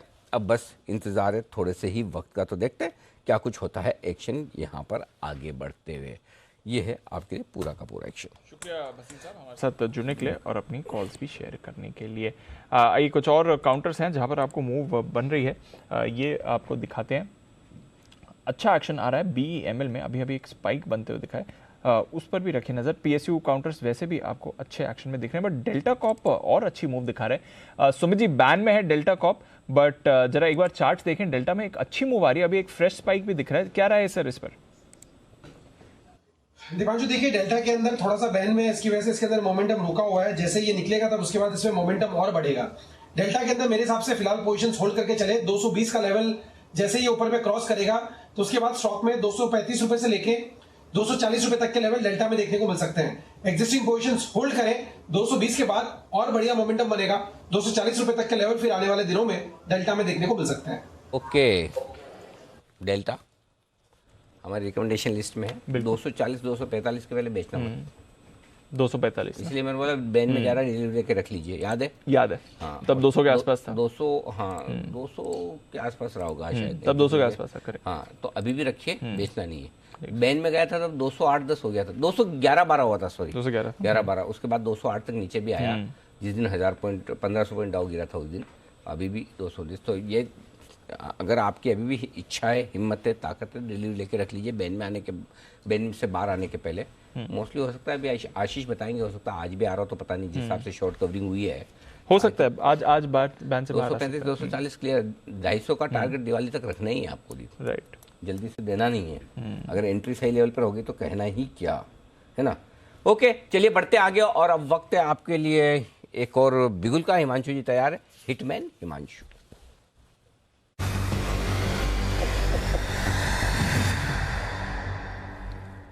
जी हिमांशु जी बताएं सर। अनिल जी, टाटा पावर शो में पहली कॉल थी, काफी अच्छा मूव देखने को मिला, और टाटा ग्रुप का ही एक और स्टॉक है जो मेरे रडार पर आया है, जिसमें पिछले कुछ मिनटों में बहुत ही ब्यूटीफुल डेटा शेप अप होता हुआ नजर आया है। तो पहले ट्रेड टाटा केमिकल की 1180 के स्ट्राइक की कॉल ऑप्शन अनिल जी खरीदारी करके चलेंगे, जो कि 38-39 रुपए के आसपास ट्रेड कर रही है करंट लेवल्स। 32 रुपए का यहाँ पर एक स्टॉप लॉस लगाना है टाटा केमिकल की 1180 की स्ट्राइक की कॉल में। पहला टारगेट रहेगा 52 रुपए का, दूसरा टारगेट रहेगा 65 रुपए का।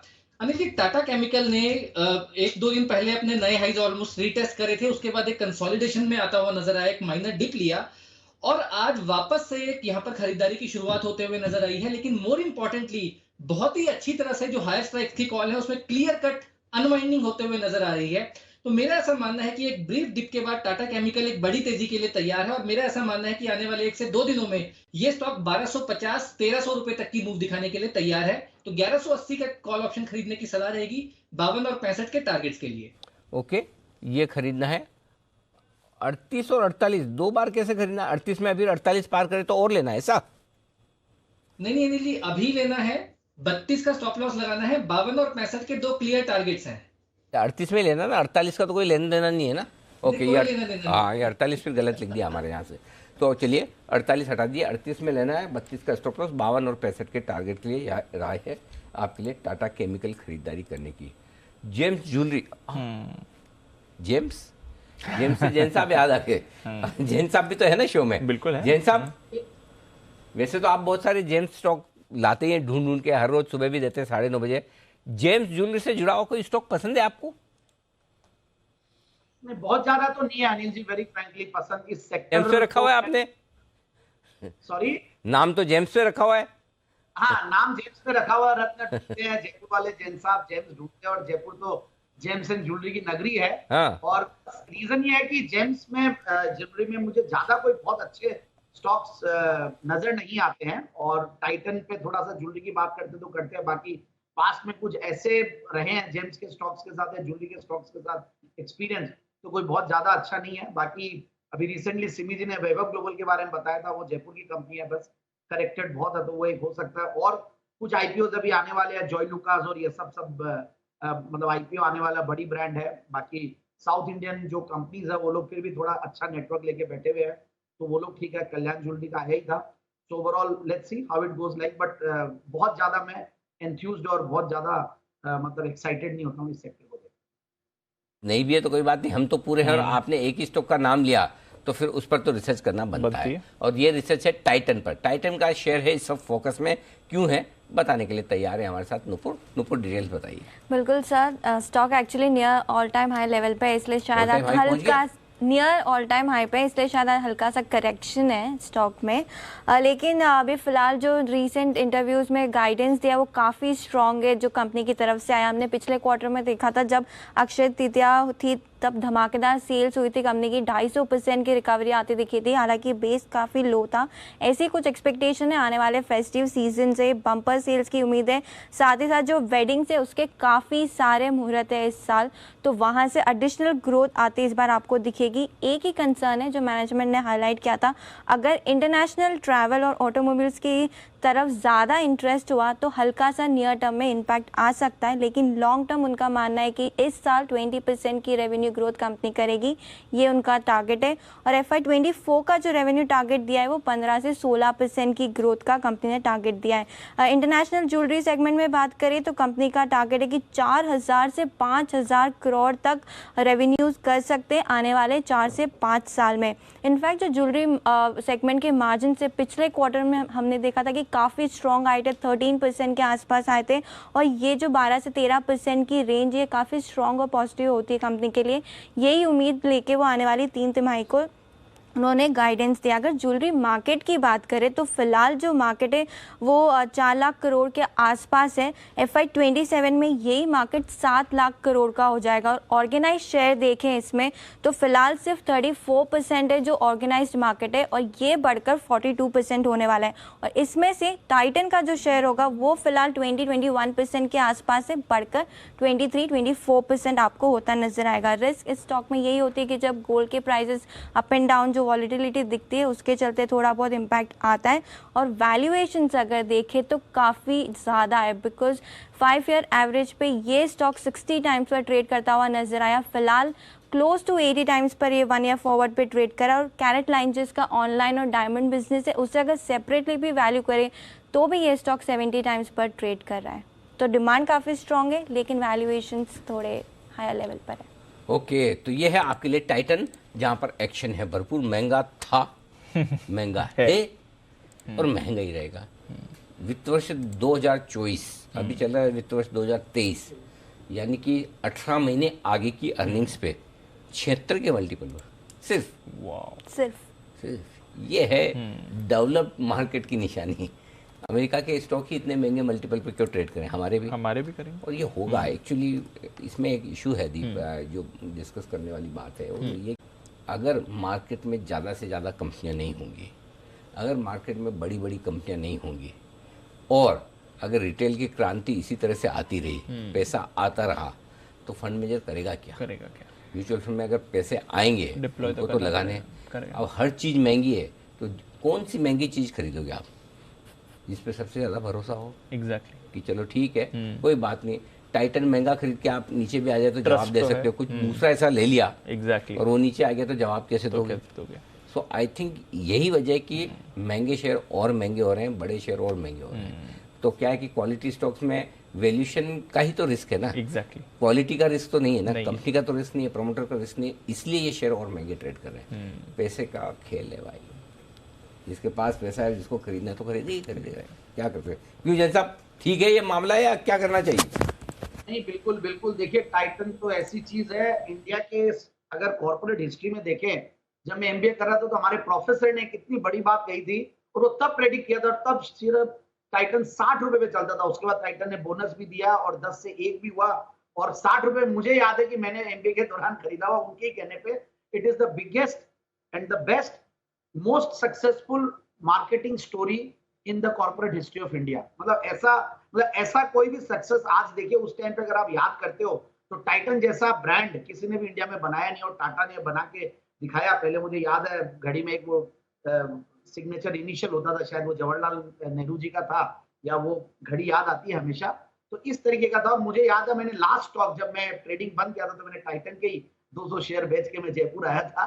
तो मुझे हमेशा ये मेरे दिल से लगा हुआ स्टॉक है और इतना बड़ा डाइवर्सिफिकेशन टाइटन ने किया। उसके बाद आप देखिए, सबसे बढ़िया बात है घड़ी के बाद इतने वेरिएबल्स में ये आपके पैराफर्नेलिया जैसे कि शादी के जो भी बाकी चीजें आती है, इवन वेडिंग गाउन और ये सारी चीजों पे भी, ड्रेसेस में भी ये लोग एंट्री लेने की वो सब कर रहे हैं। तो ओवरऑल मुझे लगता है कि टाइटन महंगा है, महंगा रहेगा और महंगा था और दूसरा कोई ऑप्शन आता ही नहीं।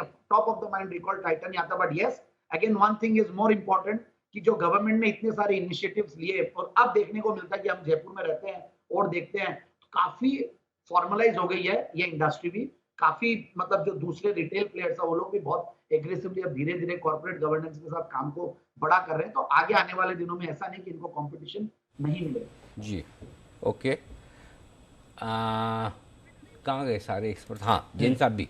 जैन साहब पिक्चर देखी गदर?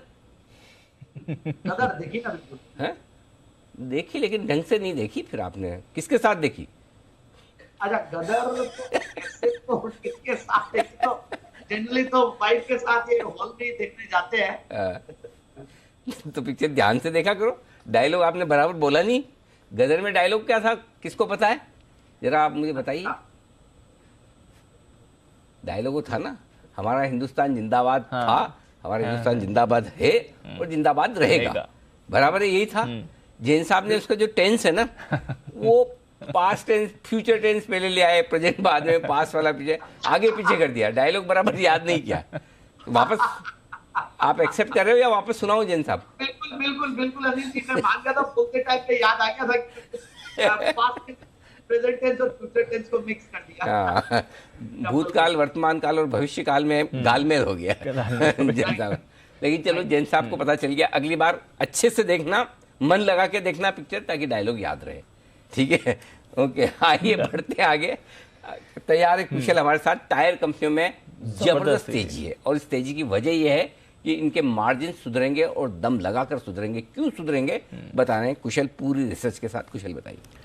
बिल्कुल सर, आज से 3-4 महीने पहले जब हम टायर कंपनी पर रिसर्च करते थे तो यही डर रहता था कि मार्जिन्स इनके बहुत तेज़ी से घटने वाले हैं, क्योंकि रॉ मटेरियल की जो कीमतें हैं वहाँ पर बहुत सारे रिकॉर्ड्स तोड़े जा रहे थे और कहीं ना कहीं जिस तरह से वो तेज़ हो रही थी उससे डेफिनेटली इनके मार्जिन्स पर बड़ा इम्पैक्ट होता हुआ दिख रहा था। बट अब साइकिल रिवर्स होती हुई दिख रही है और काफ़ी सारे ब्रोकरेज हाउसेज अब ये मान के चल रहे हैं कि जो अगली तिमाही है, यानी कि अक्टूबर ऑनवर्ड्स जो तिमाही शुरू होगी, उससे इनके जो मार्जिन्स हैं वो इम्प्रूव इंप्रूव होते हुए नजर आएंगे। इसकी सबसे बड़ी दो वजह इनफैक्ट पर्टिकुलरली, सबसे पहले तो ये जो कच्चे माल की कीमतों में गिरावट होती हुई दिखी है। Q1 FY23 के एवरेज से अगर आप कंपेयर करेंगे तो जो सिंथेटिक रबर है वहां पर 15% की गिरावट हमें देखने को मिली है। और साथ साथ एक एस्टिमेट्स है एनालिस्ट का जिसके अनुसार अगर नेचुरल रबर की कीमतों में 10% की गिरावट आती है तो इनके एबिडा मार्जिन में आपको ऑलमोस्ट 160 बेसिस पॉइंट यानी कि 1.6% की बढ़त भी आती हुई नजर आती है। तो डेफिनेटली अगर ये 20-22% ओवरऑल जो नेचुरल रबर की कीमत है वो गिरती है तो इनको बड़ा फायदा होता हुआ दिख सकता है मार्जिन्स के लिहाज से। इनफैक्ट यहाँ पर अगर आप टोटल इनके जो कॉस्ट प्रोडक्शन है उसमें रॉ मटेरियल कॉस्ट को देखेंगे तो 70% कंट्रीब्यूशन इनका नेचुरल रबर और क्रूड डेरिवेटिव से आता है। और इन्हीं कमोडिटीज की अब Q1 FY23 की जो एवरेज प्राइस है उससे रिडक्शंस होती हुई दिख रही है। और 10 से 15% तो औसतन आपको तमाम ये जितने भी प्रोडक्ट्स यूज करते हैं, रॉ मटेरियल यूज करते हैं, उसमें गिरावट आई है। दूसरी सबसे बड़ी वजह कि कंपनी की इनफैक्ट पूरे के पूरे स्पेस के लिए जो मांग है वो इंटैक्ट है। और साथ ही कंपनी का जो कैपेक्स था, जितना भी इन्होंने ग्रीन फील्ड एक्सपेंशंस करना था वो इन्होंने ऑलरेडी कर लिया है। तो डिमांड इंटैक्ट है, double digit volume growth expected है FY23 FY24 के दौरान भी। तो डेफिनेटली ये दो बड़े रीजंस हैं। एंड साथ ही सीएट जो 20% अपर सर्किट पर है उसकी इन्वेस्टर कॉन्फ्रेंस भी होती हुई दिखी थी और उन्होंने क्लियर ये चीज कही है कि अगले महीने से ये टायर की कीमतों में 1 से 1.5% की बढ़ोतरी भी करने वाले हैं। तो डेफिनेटली एक बड़ा लीड इंडिकेटर अन्य टायर कंपनियों के लिए भी ये बन सकता है और इसी वजह से पूरे के पूरे टायर स्पेस में इतनी बेहतरीन तेजी है। जबरदस्त तेजी बनी हुई है और अच्छी कमेंट्री भी आई है। रबड़ के दाम भी नीचे हैं और डिमांड भी मजबूत है। अपोलो टायर्स वायदा कारोबार का खिलाड़ी, यहाँ पर आप बड़ा उछाल देख रहे हैं। बालकृष्ण इंडस्ट्रीज में तेजी है और अक्रॉस द बोर्ड जो कैश मार्केट के टायर स्टॉक्स हैं वहां पर तो आप 10% प्लस की ही गेन्स देख रहे हैं। जैन साहब, इतना बड़ा कन्विक्शन वापस टायर में आ गया और सीएट तो आज के लिए काम हो गया, सर्किट पर है, बट और बड़ी तेजी के संकेत आ रहे हैं सर पूरे सेक्टर के लिए? नहीं, बिल्कुल आएंगे। देखिए, क्रूड का गिरना, फिर ऑटो इंसुलरी में तेजी, ऑटो सेक्टर में माहौल अच्छा बनना, सिंथेटिक रबर की प्राइसेस, नेचुरल रबर की प्राइसेस, और बहुत दिनों के बाद ये सेक्टर चला और बहुत ही जबरदस्त पीटा हुआ सेक्टर था। मुझे याद है मैंने सीएट को देने की हिम्मत ही नहीं की जैन साहब के जेम्स में भी, क्योंकि मैंने 10 की कमाई में एक बार ये स्टॉक दिया था 24 में लास्ट ईयर 1290 के लेवल्स पर। उसके बाद 900 रुपये आया और शायद थोड़ी बहुत ट्रोलिंग भी हुई होगी, लोग बाग बोलते, बट देन मुझे फंडामेंटल्स और ग्रुप का और बैकग्राउंड सारी चीजें अच्छी लग रही थी और आज वो 20% सर्किट पे है। बहुत, मुझे तो बहुत मजा आ रहा है। और अब देखिए आप एमआरएफ जो कि 1 लाख छू नहीं पाया था लास्ट टाइम, बट इस बार लगता है कि 1 लाख पहला स्टॉक होगा इंडियन हिस्ट्री में कि 1 लाख रुपया कोई स्टॉक छुएगा तो एमआरएफ होगा। बाकी बालकृष्ण काफी करेक्टेड है, वो भी मुझे बहुत बढ़िया लग रहा है। एंड टीवीएस श्रीचक्र मैं काफी बार रिकमेंड करता हूँ और अनिल जी को वापस से याद दिला दूं कि मैं गुडियर टायर हमेशा रिकमेंड करता ही था, तो वो स्टॉक रहेगा। और एक स्टॉक और है जो कि अपोलो टायर्स की एक सिस्टर कंपनी है, पीटीएल एंटरप्राइजेस, जो कि छोटा स्टॉक है, मैंने जेम्स में दिया हुआ है और साउथ बेस्ड ये अपोलो टायर की वहां पे प्लांट चलती है और इनके बैलेंस शीट में रेंटल इनकम आती है। तो पीटीएल एंटरप्राइजेस भी एक गजब की कंपनी है। तो ये है आपके लिए बालकृष्ण इंडस्ट्रीज और सारे टायर स्टॉक्स का भरपूर एक्शन आज होता हुआ दिख रहा है। जैन साहब को तो टीवीएस श्रीचक्र, गुडियर, यही वाले, गुडियर भी पसंद आता है, गुडियर नहीं आता जैन साहब, क्योंकि ये आ जाता है आपको तो कम लिक्विड वाला है?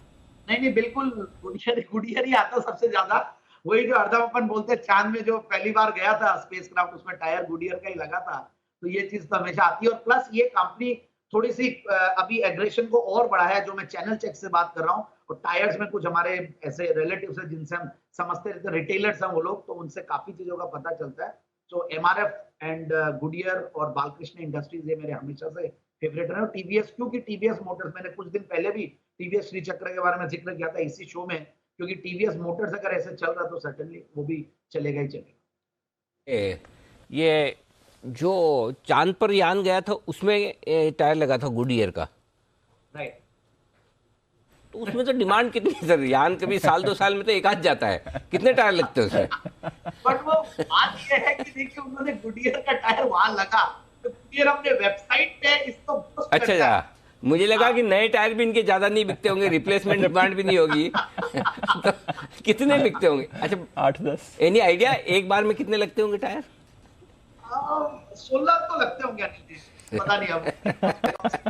अच्छा, एक गूगल कर लिया जाए कि अच्छा, कभी कभी है ना, मेरे को मैं जब वो एयरपोर्ट पे जाता हूँ तो मुझे थोड़ा आश्चर्य तो होता है। जो फ्लाइट में टायर लगता है ना, वो टायर तो इतने छोटे, इतनी बड़ी फ्लाइट में इतने से टायर पे कैसे काम चल जाता है, पता नहीं। मतलब टायर की क्वालिटी सोचो कितनी मजबूत होती होगी।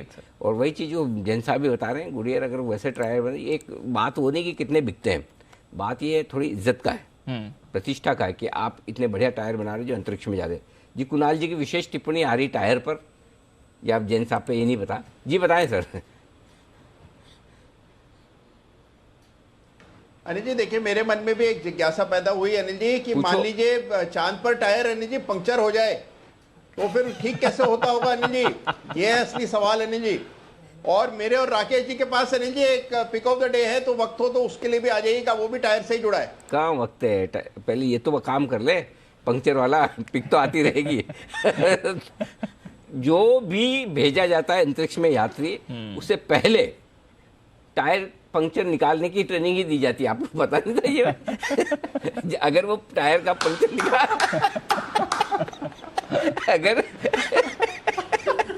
अगर वो सक्सेसफुली पंक्चर बना ले तो ही अंतरिक्ष में भेजा जाता है। कुणाल जी की पूरा समाधान हो चुका है। आइए जी कुणाल जी, और रहेगी पूछिए, बाकी पूछिए जी। अनिल जी इसी वजह से मुझे लगता है अनिल जी बहुत सालों से कोई गया नहीं अनिल जी। 70 के दशक में अंतिम बार मानव गया था अनिल जी चंद्रमा पर, उसके पास गया नहीं, तो अनिल जी शायद यही वजह रही हो सकता है। वजह क्या है पता नहीं, हमने तो ढूंढ लिया आपके सवाल का जवाब। आइए कुणाल जी राकेश जी के लिए बिल्कुल चार्ट कॉर्नर का।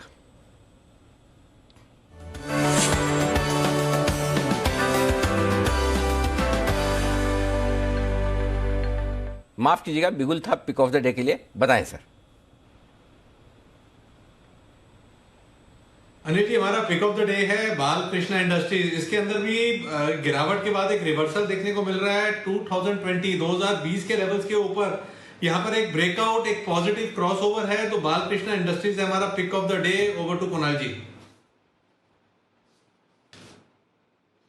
अनिल जी देखिए, दो मूल वजह है इसको चुनने की। सबसे पहले तो 2000 के आसपास एक बड़ा सपोर्ट है जहां से बाउंस आता हुआ दिख रहा है, और दूसरा है आज का जबरदस्त वॉल्यूम। आज का वॉल्यूम बार एक स्टैंड आउट वॉल्यूम बार है, बड़ा वॉल्यूम होता हुआ दिख रहा है, तो हमें उम्मीद है कि इसमें अच्छा ट्रैक्शन बनेगा। इन स्तरों पर बाय करके चलें। स्टॉप लॉस 2000 पर रख लें, 2000 का स्टॉप लॉस रखें।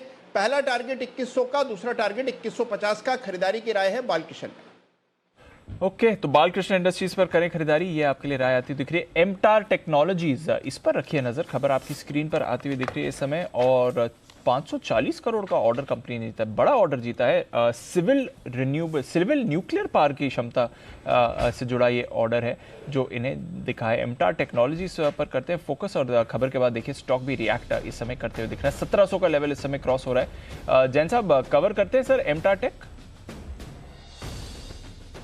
को मैंने दिया था, जो कि मैं पहली बार जब फोनर किया था जैन साहब के जेम्स पे, और वो दिन हमेशा मैंने अभी रिसेंटली भी बात की थी, और उस दिन मैंने ये जब स्टॉक दिया था तो थोड़ा चला था, और साथ में फिर सिद्धार्थ सेठाजी ने भी ये स्टॉक को रेकमेंड किया था और सर्किट लगा था ये स्टॉक में। और उसके बाद ये बहुत बड़ा करेक्शन देके अब ऑलमोस्ट बॉटम आउट हो चुका है। 1250-1300 नीचे के लेवल्स पे इसके बारे में जिक्र भी किया है, जस्ट बिकॉज वैल्यूएशंस महंगे हैं, बट ये जो सर्विसेज मुहैया करवाते हैं वो एक अलग ही तरीके की है और यूनिक कंपनी और जबरदस्त मैनेजमेंट क्वालिटी है, तो इसलिए इसका 75 के पी मल्टीपल पे स्टॉक चलता है। बट यस, डिफेंस स्टॉक्स में जिस तरीके का माहौल बना हुआ है और जो ऑर्डर बुक बन रही है, और प्राइवेट सेक्टर के बहुत कम स्टॉक्स है डिफेंस में जिनको मैं ज्यादा रेकमेंड करता हूं, उनमें से एक ये स्टॉक है जो मैं रेकमेंड करता हूं। और मुझे ऐसा लगता है कि ये स्टॉक में अभी भी स्टीम काफी बाकी है और यहाँ से आराम से ये 2000 के लेवल्स भी क्रॉस करेगा। सो जिन्होंने ले रखा है वो होल्ड करके रखे, जिनको लेना है वो बाय ऑन डिप्स की रणनीति अपनाए। I am quite bullish on the stock. तो बाय ऑन डिप्स की रणनीति अपनाइए। बुलिश हुए जैन साहब का 1700 का लेवल आ रहा है और 540 करोड़ के ऑर्डर विंस की खबर भी एमटार टेक्नोलॉजीज में आपको दिख रही है। स्टॉक भी अच्छे मोमेंटम में इस समय दिखेगा। आइए एक और स्पेस जहां पर रखनी है नजर। बाय द वे बाजार थोड़ा ऊंचाई से अब आपको वापस फिसलते हुए दिखे, 17,900 के नीचे आया है निफ्टी और 200 पॉइंट का कट आपको बैंक निफ्टी में दिख रहा है। तो वही है, उन लेवल से वापस आपने बाजार में थोड़ा प्रेशर बनते हुए देखा है इस समय। बात चल रही है फाइनेंशियल्स की। एनबीएफसीज और स्पेशली होम लोन्स, यहां पर मांग बढ़ने के आसार आ रहे हैं। हाउसिंग फाइनेंस कंपनीज का मार्केट शेयर हालांकि यहां पर आपको गिरते हुए दिख सकता है। तो मांग बढ़ रही है, बट हाउसिंग फाइनेंस कंपनीज को फायदा क्यों नहीं होगा या लिमिटेड फायदा क्यों होगा, आइए एक बार ये समझते हैं वरुण के साथ। वरुण बताइए, ये क्या हुआ? डिमांड बढ़ रही है तो फिर इन्हें क्यों नहीं होगा फायदा? डेफिनेटली दीप, तो ये बेसिकली क्रिसिल की रिपोर्ट है और ये आज की बात नहीं है, पिछले 4 साल से अगर आप देखेंगे ना, इनफैक्ट लंबे समय से यही हो रहा है। हो ये रहा है कि लगातार बैंक्स जो है वो हाउसिंग फाइनेंस कंपनीज का मार्केट शेयर जो है वो कहीं ना कहीं हड़पते जा रहे हैं। एक समय था करीब 50-55% के आसपास इनका मार्केट शेयर था, लेकिन पिछले 4 साल में अगर आप देखेंगे तो ये मार्केट शेयर जो है बैंकिंग कंपनियों का 4% से बढ़ चुका है और उतना ही एनबीएफसी कंपनीज का कम हुआ है। अब देखिए, ये रिपोर्ट ये कहती है कि इस साल हाउसिंग फाइनेंस सेक्टर में या फिर इन कंपनियों का एयूएम जो है उसमें 10 से 12% की बढ़ोतरी होगी। होम लोन में ग्रोथ जो है करीब 15% के आसपास रहने वाली है। अफोर्डेबल हाउसिंग सेगमेंट हालांकि वहाँ पे करीब 18 से 20% के आसपास की बढ़ोतरी होगी। ब्याज दरें लगातार बढ़ते जा रही है, लेकिन इसका कोई बड़ा इम्पैक्ट जो है वो हाउसिंग फाइनेंस सेक्टर पे नहीं हो रहा है। इनफैक्ट हाउसिंग फाइनेंस या फिर होम लोन्स जो है उसमें लगातार बढ़ोतरी होते जा रही है। जो हाउसिंग फाइनेंस कंपनीज है खासकर वो अपना मार्केट शेयर गंवा रही है। जो सैलरीड लोन लेने वाले लोग रहते हैं वहाँ पे अगर आप देखेंगे, क्योंकि बैंकिंग कंपनीज जो रहती है उनके पास बेहतर फंडिंग के ऑप्शंस रहते हैं, इसके लिए वो कहीं ना कहीं कम इंटरेस्ट रेट पे हाउसिंग लोन दे पाते हैं और इसके लिए आप देख रहे हैं कि खासकर जो सैलरीड लोन्स है वो लोग ज़्यादातर बैंक्स के पास जाके अपना लोन ले रहे हैं। और हाल ही में आपने देखा एचडीएफसी और एचडीएफसी बैंक का जो मर्जर हुआ उसका भी एक बहुत बड़ा कारण जो था वो कहीं ना कहीं यही था। इसके लिए रिपोर्ट कह रही है कि जो छोटे मोटे हाउसिंग फाइनेंस कंपनीज है उनको जल्द से जल्द किसी बैंक के साथ या तो टाई अप कर लेना चाहिए या तो कोई ना कोई इस तरह का रास्ता अपनाना चाहिए कि उनका जो ओवरऑल मार्केट शेयर है वो कम ना हो। और अगर ऐसा उन्होंने नहीं किया तो लगातार बैंक्स जो है इन हाउसिंग फाइनेंस कंपनीज का मार्केट शेयर जो है वो लेते जाएंगे। फिलहाल 62% पे है, अगले साल 63% पे आने का अनुमान है और अगर इसी तरह चलते रहा तो हो सकता है वो 70% तक भी पहुंच सकता है। कहीं ना कहीं ये रिपोर्ट ये हाईलाइट कर रही है कि मार्केट शेयर जो है वो बैंक्स जो है वो हाउसिंग फाइनेंस कंपनीज का लगातार लेते जा रहे हैं। ये हमने गोल्ड लोन में भी देखा था हाल ही में। ये गजब है मामला है। मार्केट बढ़ रहा है बट आपका शेयर कम हो जाएगा। बैंक ज्यादा एग्रेसिव उनके पास। बैंक्स अनिल जी उनके पास फंडिंग ऑप्शंस बेटर है और इसके सबसे बड़ा रीजन तो ये है। और उसके अलावा उनकी जो स्ट्रैटेजीज है बैंक्स की, मैं आपकी बात पे भरोसा कैसे करूं? सबूत है कोई? हाँ। ये तो बैंक्स की आप बैलेंस शीट देख सकते हैं, जिस तरह से लोन ग्रोथ हो रही है अच्छी खासी लोन ग्रोथ। सबूत है, ठीक है। एचडीएफसी और एचडीएफसी बैंक का मर्जर। हाँ, ओके। सबसे बड़ा सबूत ये, सबसे बड़ा सबूत ये एचडीएफसी लिमिटेड के लिए बैंक के साथ मर्ज होने के पीछे सबसे बड़ा कारण ही है कि सस्ते पैसे की पहुंच जो बैंक से मिलती है। डिपॉजिट से इतना सस्ता तो कुछ भी नहीं मिलता। कुछ नहीं मिलता। करेक्ट। प्लस बैंक्स जो बोरो करने जाता है और कितनी भी बढ़िया एनबीएफसी हो तो भी उसको थोड़ा तो प्रीमियम देना ही पड़ता है। बिल्कुल एकदम सही है, आपकी रिसर्च परफेक्ट है और उसका सबसे बड़ा सबूत ये है ना कि दो। और ये दिक्कत आने वाली दूसरी हाउसिंग फाइनेंस कंपनियों को भी है। ये सिचुएशन सिमिलरली अभी तो बहुत स्टार्टिंग में है और थोड़ा सा स्पेशलाइज्ड बिजनेस भी है, लेकिन ये धीरे धीरे सिचुएशन उस तरफ जा रही है जैसी सिचुएशन आज से साल 1.5 साल पहले, आपको याद होगा मैं बार बार चिल्ला के कहता था होम लोन कंपनियों के बारे में। या होम लोन देने वाली जितनी एनबीएफसीज हैं इनको बड़ी दिक्कत आएगी क्योंकि बैंक घुस गए। Correct. Gold loan, sorry home loan तो आप बोले, sorry gold loan. Muthoot Manappuram आज देखो 18,000 की निफ्टी पे भी मुथूट मन्नापुरम 52 की लो पर है। राइट। क्योंकि अगर घुस गए बैंक, सरकारी बैंक, आप कॉम्पीट कैसे करोगे? मार्केट बढ़ रहा है, बराबर सही बात है। सेम सिचुएशन वहां भी थी, मार्केट बढ़ रहा था, मार्केट ग्रो कर रहा है, लेकिन इनका मार्केट शेयर हुआ। तो वही वाली सिचुएशन आगे चलते इनकी ना हो जाए, ये देखना होगा। अभी तक तो ठीक है, लेकिन क्या होता है। नहीं तो फिर यही होगा, पहले एक जमाने में क्या होता था, जो सारे बैंक से अपनी हाउसिंग फाइनेंस कंपनियों को डीमर्ज करते थे, अब वापस मर्ज करेंगे। पीएनबी को करो PNB housing, Can bank Canfin housing, LIC housing कर लो आप। मतलब काइंड ऑफ एग्जांपल ये होने वाला है।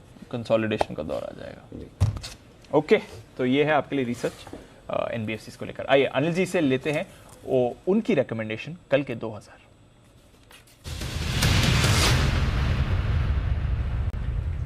बताएं सर। दीप, आज एक बहुत ही इंटरेस्टिंग स्टॉक खरीदने की राय दे रहा हूँ और वो है यूनाइटेड स्पिरिट्स यानी कि मैकडॉनल्ड, जिनके लो पॉइंट के आसपास ही ट्रेड कर रहा है, नीचे भी है 850 के आसपास है। 831 830 का आपको स्टॉप लॉस लगाना है, 830 का लगाइए और इसको खरीदिए। टारगेट जो बनेंगे आपके लिए 870 का पहला टारगेट है, 885 का दूसरा है, 900 और 920, ये 4 टारगेट दे रहा हूँ, 870, 885, 900, 920। अब इसकी स्टोरी थोड़ा ध्यान से सुनिएगा। आजकल मैंने एक फोकस किया हुआ है कि कौन से स्टॉक्स ऐसे हैं जो बजट के आसपास के पहले अच्छा रिटर्न देते हैं। ये बजट वाला नहीं है, 31 मार्च तक वाला खेल है। अरे वाह, अगले 6 महीने में। हाँ, 6 भी कहाँ रहे हैं, सितंबर तो आधा गया, अक्टूबर नवंबर से 3.5 महीना, 3.5 महीना, सितंबर से लेके दिसंबर के बीच में ऑन एन एवरेज 15% का रिटर्न आता है। वाह, मैकडोवेल में। वाह, क्योंकि इनका तो सबसे बड़ा सीजन ही 25 दिसंबर से 31 अगस्त तक, 31 दिसंबर का है। राइट। बंसल जी बताएंगे भी कि वाकई में सही है कि नहीं है, डेटा और चैनल चेक दोनों के हिसाब से। लेकिन पॉइंट ये है कि फेस्टिव सीजन है और डिमांड स्ट्रॉन्ग है। और आप सोचिए, अगर होटल्स भरी पड़ी हैं, कहीं घूमने फिरने के लिए जगह नहीं है, लोग आउटिंग कर रहे हैं, बाहर जा रहे हैं, फेस्टिव सीजन धूमधाम से मना रहे हैं, ये सब हो रहा है, तो खतरनाक डिमांड आने वाला होगा। स्पेशल 25 का स्टॉक है जी, बिल्कुल। मैं एक बार, ये तो ठीक है, ये ट्रेडिंग कॉल हफ्ते 2 हफ्ते के लिए या 2-3 महीने के लिए, मैं सबको एक चीज कहना चाहता हूँ जी, ये स्टॉक आपको अपने पोर्टफोलियो में जरूर रखना चाहिए। राइट, जरूर रखना चाहिए। और ये स्टॉक नेक्स्ट जनरेशन के लिए जरूर लीजिए। अगर आप मुझे कहेंगे एक स्टॉक कोई मतलब आईटीसी टाइप मुझे अगर बोलना हो, लेके रखना हो, एक बार मैंने टाटा कम्युनिकेशन भी ऐसे ही बोला था। बिल्कुल वैसा ही ये मल्टी बैगर है। और एक दिन देखिएगा दीप, ये स्टॉक, मार्क माय वर्ड्स, ये आपको निफ्टी में भी दिखेगा। हो सकता है डेफिनेटली, जिस हिसाब से आप, अगर आप जो बोल रहे हैं ट्रेंड का, मतलब इसमें और धीरे धीरे लोग इसको भूल जाएंगे कि ये लीकर स्टॉक है, इसको एफएमसीजी स्टॉक की तरह ट्रीट करने लगेंगे। बिल्कुल, मैनेजमेंट क्लीन हो चुका है, आपका डियाजियो का मैनेजमेंट है, एमएनसी एक तरह से कंजम्पशन। अच्छा, सबसे बड़ी बात है कि बायर को बुलाना नहीं पड़ता, खुद आ जाते हैं इनके जो कस्टमर है। तो जाके मार्केटिंग आपको नहीं करनी है, खुद आता है, आदमी ढूंढते ढूंढते पहुंच जाता है। राइट, मतलब इनएलास्टिक डिमांड है basically. Right, so I think ये हर एक के पोर्टफोलियो में होना ही चाहिए। आपकी जितनी इच्छा उतना लो, लेकिन लो जरूर मेरे बोलने पर, लेके छोड़ दो, भूल जाओ। ये स्टॉक, ये उस कैटेगरी का स्टॉक है, तो यहाँ पर खरीदारी करने की राय है। क्योंकि कुणाल जी राकेश जी ने, किसी ने तो आज दिया था, आजकल में मेरे ख्याल से बहुत जोर से। हाँ, तो कुणाल जी जरा चार्ट पर राय दें और फिर मैं बंसल जी से चैनल चेक लेता हूँ। अनिल जी देखिए, मैं और राकेश जी बहुत ज़्यादा बुलिश हैं, ज़रूरत से ज़्यादा बुलिश हैं। और अनिल जी देखिए, जैसा आपने कहा कि इसको कस्टमर ढूंढने जाना नहीं पड़ता, तो अनिल जी जब तक सूरज चांद रहेगा तब तक मैकडॉवेल्स का काम रहेगा। तो अनिल जी लगातार इसमें ग्रोथ होगी। और मैं पूरी तरह आपसे सहमत हूँ अनिल जी कि एक एफएमसीजी कंपनी है, इसको उसी तरह इसका मूल्यांकन होना चाहिए। तो ज़बरदस्त चार्ट पर मोमेंटम है और इसमें ये स्टॉक 4 डिजिट्स में ट्रेड करेगा। जिनके पास भी पोजीशन है बिल्कुल बने रहें, नई खरीदारी भी हर डिप में इसमें की जानी चाहिए। Over to Rakesh.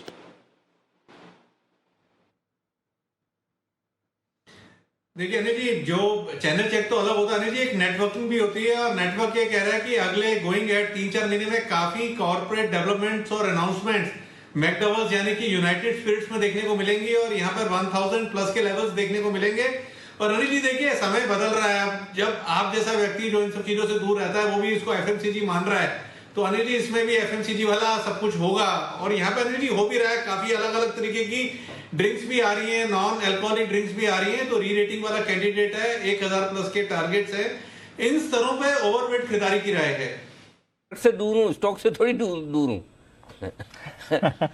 Bansal ji, mix and match गालमेल मत करिए। ऐसे तो आईटीसी भी सिगरेट बनाती है, उनके प्रोडक्ट से तो मैं कोसों दूर हूँ।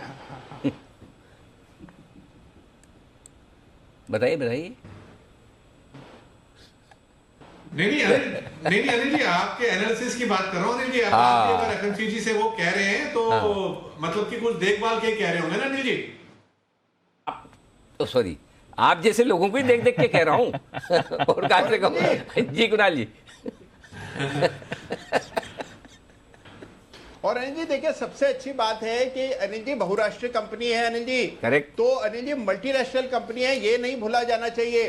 और निफ्टी एमएनसी इंडेक्स में भी ब्रेकआउट आता हुआ दिखा है अनिल जी। तो बिल्कुल बहुत सॉलिड आपने स्टॉक चुना है। बिल्कुल। और जैन साहब भी विशेष टिप्पणी देना चाहते हैं। जी जैन साहब।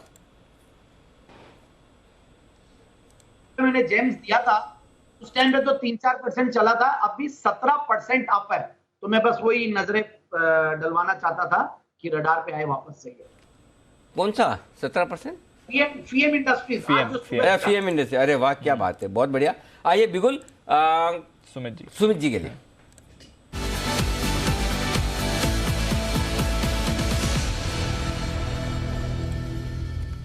जी सुमित जी बताएं सर। अनिल जी, सेलिंग प्रेशर देखने को मिल रहा है मार्केट्स के अंदर और निफ्टी भी ऑलमोस्ट 150 पॉइंट के आसपास नीचे है, तो मेरे पास सेल कॉल रडार पे आया है। स्टॉक का भाव चल रहा है 62 रुपया फ्यूचर्स के अंदर। स्टॉक का नाम है भेल, BHEL। भेल के अंदर सेलिंग प्रेशर देखने को मिल रहा है। पिछले 3 दिनों में ऊपरी लेवल से दबाव देखने को मिल रहा है और आज भी सुबह से स्टॉक के अंदर दबाव ही है। कल का लो है 61 रुपए 40 पैसे। जैसे ये टूटेगा तो गिरावट बढ़ेगी और 1-2 दिनों के अंदर 3 से 4 रुपए का फॉल भेल के अंदर देखने को मिल सकता है। 63.50 64 ये स्टॉक का ऊपर में रेजिस्टेंस है, तो 64 रुपए का स्टॉप लॉस लगा के भेल के अंदर यहां पे बिकवाली करें। 2 रुपए का सिर्फ स्टॉप लॉस है। नीचे के अंदर जो टारगेट देखने को मिल सकते हैं 59 रुपीज, 57 रुपीज, ये 2 टारगेट्स 1 से 2 दिनों के अंदर भेल के अंदर देखने को मिलने चाहिए। बिकवाली करें 64 के स्टॉप लॉस से 59, 57 के टारगेट्स के। बिल्कुल, बाजार भी थोड़ा स्लिप हो रहे हैं और BHEL में भी आप इस समय गिरावट आते हुए देख रहे हैं। सुमित जी की तरफ से सेल कॉल है, 60 के नीचे जा सकता है काउंटर। आइए फिर फाइनल स्ट्रैटेजी का वक्त है अनिल जी की तरफ से।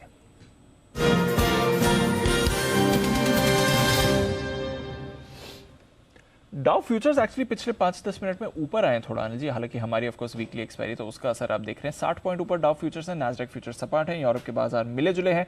कच्चा तेल $94 के नीचे है, रुपया आपको आज स्टेबल दिखा है।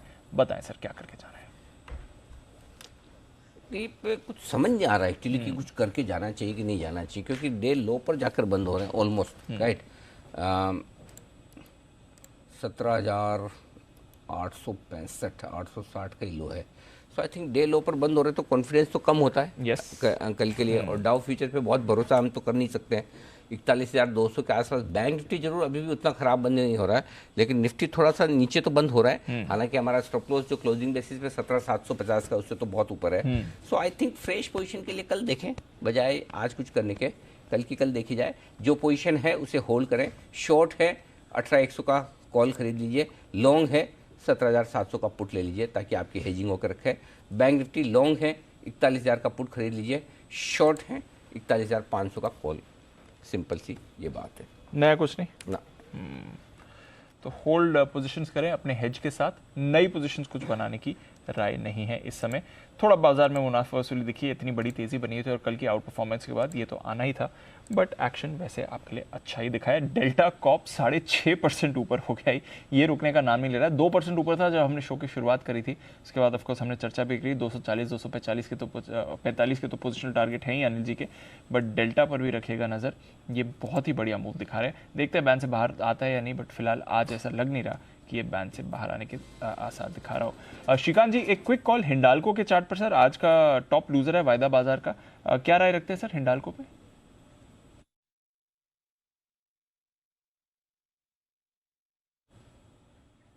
श्रीकांत जी आपका ऑडियो म्यूट है सर। सो हिंडाल्को में ऐसे लग रहा है कि ये स्टॉक एक रेंज के अंदर आ गया है। इस रेंज के बाहर जाना इसके लिए काफी मुश्किल हो रहा है। तो जब तक ये 450 के लेवल्स को क्रॉस नहीं करता तब तक हमें लगता है कि ये रेंज बाउंड रहेगा। और चूंकि कल के दिन में ये 445-47 के करीब था, तो वापस एक बार ये 420 के लेवल्स को छू सकता है। तो करंट लेवल से हमारी राय ये रहेगी कि अगर इसमें अगर कोई लॉन्ग पोजीशंस है तो यहाँ पे पोजीशंस को मुझे लगता है कि एक बार रिड्यूस कर लेना चाहिए, क्योंकि 420-410 के लेवल से दिखा सकता है। और अगर कोई फ्रेश लॉन्ग पोजीशन अगर बनानी है तो इसे 450 के लेवल्स को क्रॉस करने दीजिए। ओके, तो 450 के ऊपर ही आप लॉन्ग पोजीशंस के बारे में सोच सकते हैं। ये है हिंडाल्को, इसका काउंटर पर रखिएगा नजर। आइए फिर बाजार क्लोजिंग के लिए हो रहे हैं तैयार। अच्छी शुरुआत हुई थी, रिकॉर्ड हाई लगा बैंक निफ्टी पर उसके बाद आपने मुनाफा वसूली देखी है। करीब 150 पॉइंट नीचे निफ्टी, 225 पॉइंट नीचे बैंक निफ्टी क्लोजिंग की तैयारी में। ऑटोज में आज अच्छी खरीदारी थी, सपोर्ट ऑटो सेक्टर से ही आपको देखा है। मारुति 2.5% ऊपर, आयशर मोटर्स में अच्छी खरीदारी, 4 साल की ऊंचाई पर था बाय द वे मारुति आज। भारतीय Airtel, L&T, NTPC power stocks भी अच्छे रहे। अदानी पोर्ट्स और पावर ग्रिड कुछ काउंटर्स जहां पर आपने एक्शन देखा है, बट 4% नीचे हिंडाल्को। इन्फोसिस लगातार दूसरे दिन बड़ी गिरावट दिखाता हुआ आपको दिख रहा है। 3% नीचे इन्फोसिस आज, कल करीब 4% गिरा था। Tech Mahindra, Cipla, Bajaj auto, Hero MotoCorp, Divi's, Bajaj Finserv कुछ एक बार आई थिंक श्रीकांत जी भी कुछ मैकडोल पर राय उनकी भी देना चाहते हैं, क्लोजिंग हो उससे पहले जल्दी से श्रीकांत जी से भी पूछा जाए। जी सर बताएं। अनिल जी, मैकडॉवेल के बारे में हम बात कर रहे थे, करेक्ट? जी, यस। यूनाइटेड स्पिरिट्स में जैसे अभी आपने बताया, बिल्कुल ये स्टॉक उसी पर्टिकुलर फॉर्मेशन में जा रहा है। काफ़ी अच्छे एक रैली के बाद एक करेक्टिव पैटर्न था, और इस करेक्टिव पैटर्न के बाद वापस इसमें एक इम्पल्स ट्रेंड कल के दिन में शायद एग्जीक्यूट हो सकता है। तो हमें लगता है कि इसमें ब्रेकआउट आने के बाद ये स्टॉक कम से कम 900-920 के लेवल्स तो दिखा सकता है, लेकिन लॉन्ग रन में ये स्टॉक अपने प्रीवियस हाई को क्रॉस करते हुए जाएगा। तो जैसे भी थोड़ी देर पहले बात हुई थी कि ये 4 डिजिट में दिखेगा, और एक टाइटन के बारे में बात हुई थी कि ये महंगा था, महंगा रहेगा, और महंगा ही ट्रेड करते रहेगा। तो उसी टाइप मुझे लगता है कि मैकडॉवेल्स में भी थी, और इसी लेवल से मुझे लगता है कि इससे लॉन्ग करके चले। जी, अचानक से श्रीकांत जी के ये डायलॉग बोलने के बाद जैन साहब का डायलॉग उतना खराब नहीं लग रहा। जैन साहब की परफॉर्मेंस श्रीकांत जी ने इम्प्रूव कर दी। ऐसा है। तो श्रीकांत जी, आप और जैन साहब एक ही साथ करना पड़ेगा। हाँ, एक ही साथ देखें फिर से पिक्चर गदर, ताकि दोनों एक दूसरे के कहाँ इम्प्रूवमेंट की स्कोप में बता सके। चलिए, तो बढ़िया है। ये है आपके लिए आज का समापन समारोह। 0.5% नीचे 131 अंक नीचे बंद हुआ है निफ्टी, और 0.5% ही नीचे सेंसेक्स बंद हुआ है 429 पॉइंट। .5% नीचे बंद हुआ है निफ्टी बैंक 206 पॉइंट 41,200। जो क्लोजिंग आएगी फाइनल थोड़ी ऊपर आएगी। निफ्टी शायद 17,900 के आसपास दिखा है, 890 होना चाहिए मेरे हिसाब से, उसके आसपास होनी चाहिए, 17,890 के आसपास। बैंक निफ्टी 41,235 से 250 की रेंज में होना चाहिए। लेट्स सी कहाँ बंद होते हैं। तक आइए बाजार बंद होने के बाद के एक्शन पर करते हैं फोकस। और एक ऐसा शो जिसका नाम सुनते ही सबके कान खड़े हो जाते हैं, आंखें खुल जाती है और तैयार हो जाते हैं सब, क्योंकि सबको पता है उस पर किसी भी स्टोरी पर कैसा भी सवाल आ सकता है। और मैं भी ऐसा हूँ, बड़ा मतलब दयालु किस्म का आदमी हूँ। हर बार पहले अलर्ट कर देता हूँ, नहीं तो कोई किस काम में बिजी हो जाए, कोई मोबाइल चेक करने में, मार्केट खत्म हो गया, चार्ट नहीं देखता है, कोई मेल देखने में, कोई इधर उधर टाइम पास करने में। तो देख लीजिए, आपका पसंदीदा शो आ रहा है बात दुनिया की। इस हफ्ते की दुनिया भर से चुनी हुई बेहतरीन खबरें आपकी स्क्रीन पर, जिस पर आपके सामने आ सकते हैं सवाल। किम जोंग कभी भी दबा देगा परमाणु बटन। बॉलीवुड गानों पर थिरकता उज्बेकिस्तान। भूखमरी के बाद पाकिस्तान में बिजली का अत्याचार, और यूक्रेन में खतरनाक मंसूबे पाल रहा है रूस। देखिए बात दुनिया की आज शाम 4:26 पर सिर्फ जी बिजनेस पर। जैन साहब की पसंद की स्टोरी तो मुझे पता चल गई इसमें। कौन सी?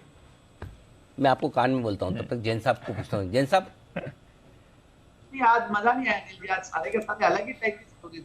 अरे आपकी पसंद वाली तो थी। हाँ। आपने मिस कर दिया लगता है।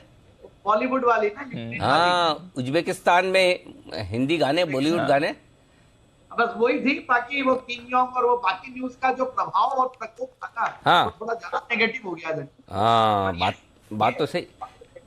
एक बार जैन साहब की भी हेयर स्टाइल वैसी बनवानी चाहिए, किम जोंग टाइप की। पहले जैन साहब क्लीन शेव ही रहते थे। अच्छा, मैंने आज तक नहीं देखा।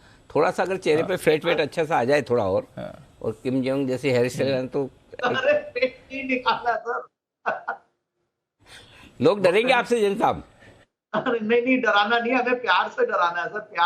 प्यार करना, लोगों को डराना नहीं है। जैसे प्यार से डराएंगे। हेयर स्टाइल की आपने बात करी ना, नॉर्थ कोरिया में आप अपनी पसंद का हेयर कट नहीं करा सकते। क्या बात कर रहे हैं? वहाँ पर गवर्नमेंट डिसाइड करती है आप कौन सा हेयर कट कर सकते हो। सच्ची मुच्ची? 4 या 5 ही ऐसे स्टाइल है गवर्नमेंट अप्रूव, आप सिर्फ वही कर सकते हो। और सबसे पॉपुलर ऑफ कोर्स वो किम जोंग वाला ही है। अच्छा। बट सिर्फ 4 या 5 है जो गवर्नमेंट अप्रूव्ड है, आप सिर्फ वही हेयर स्टाइल कर सकते हैं। आपके पास अपनी फ्रीडम नहीं है ये डिसाइड करने की। क्या बात कर रहे हो? बंसल जी तो वहाँ रह ही नहीं पाएंगे कभी। मतलब गजब, ऐसा सही में है? बिल्कुल है, गवर्नमेंट अप्रूव्ड हेयर स्टाइल है वहाँ पर। वाह, गजब है। मतलब इतने रेस्ट्रिक्शंस में बहुत ज्यादा। गजब। मतलब फिर अगर हेयर स्टाइल पे इतना तो बाकी चीजों पे तो कितना होगा? सोचो। वो तो उनका तो अपना यही सारे जहां से अच्छा हिंदुस्तान हमारा। चलिए बढ़ते आगे। लगातार 4 से 5 घंटे या इससे ज्यादा समय तक ऑफिस में काम करना। देखो सबके चेहरे पे मुस्कुराहट आएगी सुन के। ऑफिस में काम करना, टीवी देखना, वीडियो गेम खेलना, ये सारे काम में खतरे हैं। इससे न सिर्फ मोटापा बढ़ता है और मांसपेशियों से यानी कि मसल से जुड़ी हुई बीमारियां होने का खतरा है, बल्कि कैंसर और डायबिटीज़ की आशंका भी बढ़ जाती है। आज शाम 6 बजे आपकी खबर आपका फ़ायदा में हम इसी पर करेंगे चर्चा कि लंबे समय तक बैठे रहने वाले लोगों की बॉडी के मेटाबॉलिज्म पर किस तरह का बुरा असर पड़ता है, कैसे इससे आंखों की रोशनी भी होती है कमज़ोर। तो खुद को एक्टिव रखने के उपायों पर करेंगे चर्चा, बात करेंगे एक्सपर्ट से। आए हमारे साथ होंगे एक्सपर्ट। उससे पहले बता दें, कुर्सी से प्यार कर देगा बीमार। अच्छा, कुर्सी से प्यार तो ऑफिस में या फिर राजनीति में पॉलिटिशियंस को बताना चाहिए। हाँ, कुर्सी से प्यार कर देगा बीमार। डॉक्टर के श्रीनाथ रेड्डी साहब हैं, president PHFI public health foundation of India से। लवली सिंह जो जानी मानी योग एक्सपर्ट हैं, और सांची नायक हैं जो जानी मानी न्यूट्रिनिस्ट हैं, जो बताएगी इस पर विशेष टिप्पणी। इस पर बंसल जी की फार्मा से और हेल्थ और सेहत से जुड़ा हुआ मामला है। हमारे in house expert Bansal ji. जी सर, बंसल जी, क्या ज़्यादा देर ऑफिस में काम करना हानिकारक है? नहीं अनिल जी, ज्यादा देर अनिल जी ऑफिस में काम करते हैं तो आपको विटामिन डी नहीं मिलता है अनिल जी। वो देखते नहीं है आप, सेठी साहब कितनी बार मार्केटिंग कर चुके हैं वो विटामिन डी की। कितनी कंपनियां अनिल जी, वो माइक्रो कैप कंपनियां थी, वो मिड कैप कंपनियां बन गई हैं जब से जी बिजनेस पे उन्होंने रिकमेंड करना शुरू करा है। और आप भी अनिल जी डॉक्टर पे जाएंगे तो आपको भी डेफिनेटली वही वाले कैप्सूल्स रिकमेंड करेंगे। तो फेस चेहरे के लिए भी जरूरत है अनिल जी, हेल्थ के लिए भी जरूरत है। तो ज्यादा देर अनिल जी ऑफिस में काम करना हानिकारक नहीं है, ज्यादा देर सीट पे बैठे रहना हानिकारक है। अगर आप देखें अनिल जी, आपके काफी लोग हैं वो बार बार बाहर निकल के अनिल जी तस्वीरें डालते हैं, जो ओपन बालकनी है ना आपके जी बिजनेस में, तो वहां जाके तफरी भी करते हैं अनिल जी, हिंदी में बोले तो तस्वीरी भी डालते हैं। क्या तो तफरी करना अनिल जी बीच बीच में जरूरी है। मेरी नाक के नीचे सब कुछ हो रहा है, मुझे पता नहीं बंसल जी। जरा भेजिएगा किस किस ने तस्वीर डाली है। जरा मुझे भिजवाइएगा। बहुत बढ़िया, आप मेरे सबसे खास एकदम। जो बाहर की नहीं, अंदर की जानकारी बाहर से आ रही है और बाहर की जानकारी बाहर से आ रही है। तो चलिए बढ़िया है, लेकिन हेल्थ का ध्यान है। हाँ, वैसे विटामिन डी तो लगभग सबके जो टेस्ट करवा ले सबके डेफिशिएंसी आएगी। मुंबई में तो एटलीस्ट मैं भी वो साल में एक आध बार वो ले लेता हूँ, सेशेज आते हैं वो मिला के। अभी लास्ट वाला मैंने लिया था, वो बहुत ही बढ़िया था दीप। अच्छा, उसमें लीची फ्लेवर था। अरे बहुत ही मतलब टेस्टी। तो अपने आप आपको याद रहे कि और लेना है। आइए बढ़ते आगे। NPS यानी कि नेशनल पेंशन स्कीम से जुड़े नियम में अहम बदलाव हुआ है और रिटायरमेंट के बाद अब एन्युटी खरीदना होगा और आसान, और साथ ही पेंशनर्स लाइफ सर्टिफिकेट बेहद आसानी से ऑनलाइन जमा करा सकते हैं। तो रिटायरमेंट प्लानिंग के लिए लंबे समय में इक्विटी फंड में SIP से पैसे बना सकते हैं या फिर NPS है फायदेमंद। बताएंगे इसी पर NPS या SIP रिटायरमेंट के लिए क्या है सही। चोपड़ा साहब होंगे हमारे साथ, Anil Chopra ji, group director financial wellbeing के बजाज कैपिटल से, और साथ ही तनवीर आलम साहब होंगे जो हैं CEO फिनकार्ट के। फर्जी रिव्यू पर नकेल कसने के लिए सरकार ने लिया है बड़ा फैसला। सरकार पैसे देकर पॉजिटिव रिव्यू और 5 स्टार रेटिंग पर लगाएगी जुर्माना। वाह गजब। विश्लेषण करेंगे फर्जी रिव्यू के नाम पर कैसे ग्राहकों के साथ धोखा होता है, कैसे जानेंगे कि क्यों सिर्फ जुर्माना लगाने से फर्जी रिव्यू पर लगाम क्या कसी जा सकेगी। घोटाला फर्जी रिव्यू वाला ये। अच्छा, आप मुझे बताइए, आप में से कितने लोग हैं जो रिव्यू देखकर डिसीजन लेते हैं, कहीं खाने के लिए जाना हो, कहीं घूमने के लिए होटल में रुकना हो? आप में से कितने लोग हैं जो डिसीजन लेते हैं कि रिव्यू देखकर, अगर रिव्यू बहुत ज़्यादा है? हिमांशु जी बोलिए। जी अनिल जी, देखिए कोई नई जगह जाते हैं तो अब किसी और से पूछने से बेहतर है थोड़ा रिव्यूज देख के पढ़कर ही मैं तो यूजुअली डिसीजन लेता हूँ। अच्छा, आप लेते हैं, ठीक बात है। कुणाल जी। अनिल जी देखिए, मैं पहले ऐसा ही किया करता था अनिल जी, उसके बाद फिर बंसल जी के कुछ मूवी रिव्यूज मैंने सुने अनिल जी। हाँ। तब से ये परिपाटी मैंने बंद कर दी अनिल जी। तो बंसल जी चलो, आपको ज्ञान यही हो गया, अच्छी बात है। जैन साहब, आप भी? मैं तो कम पढ़ता हूँ, मेरी वाइफ जरूर पढ़ती है और वो रिव्यूज लिखती भी है और लोगों के रिव्यूज पढ़ के जाती है, झांक के जाती है। अच्छा, मूवी हो या होटल्स जाना हो, कोई भी डेस्टिनेशन जाना हो, ये अच्छी आदत। क्या जो रिव्यू लिखता है ना, उनको लगता है बाकी सब भी वो रिव्यू सही लिखते होंगे, तो वो खुद सही लिख रहा है, लेकिन ये फर्जी वाले बहुत है। जरा आगे घर में आज शाम को ये शो दिखा देना आप, है ना? हाँ, पहले दिखा जरूर देना, बाकी आपकी सुने न सुने अलग बात है, शो तो दिखा देना।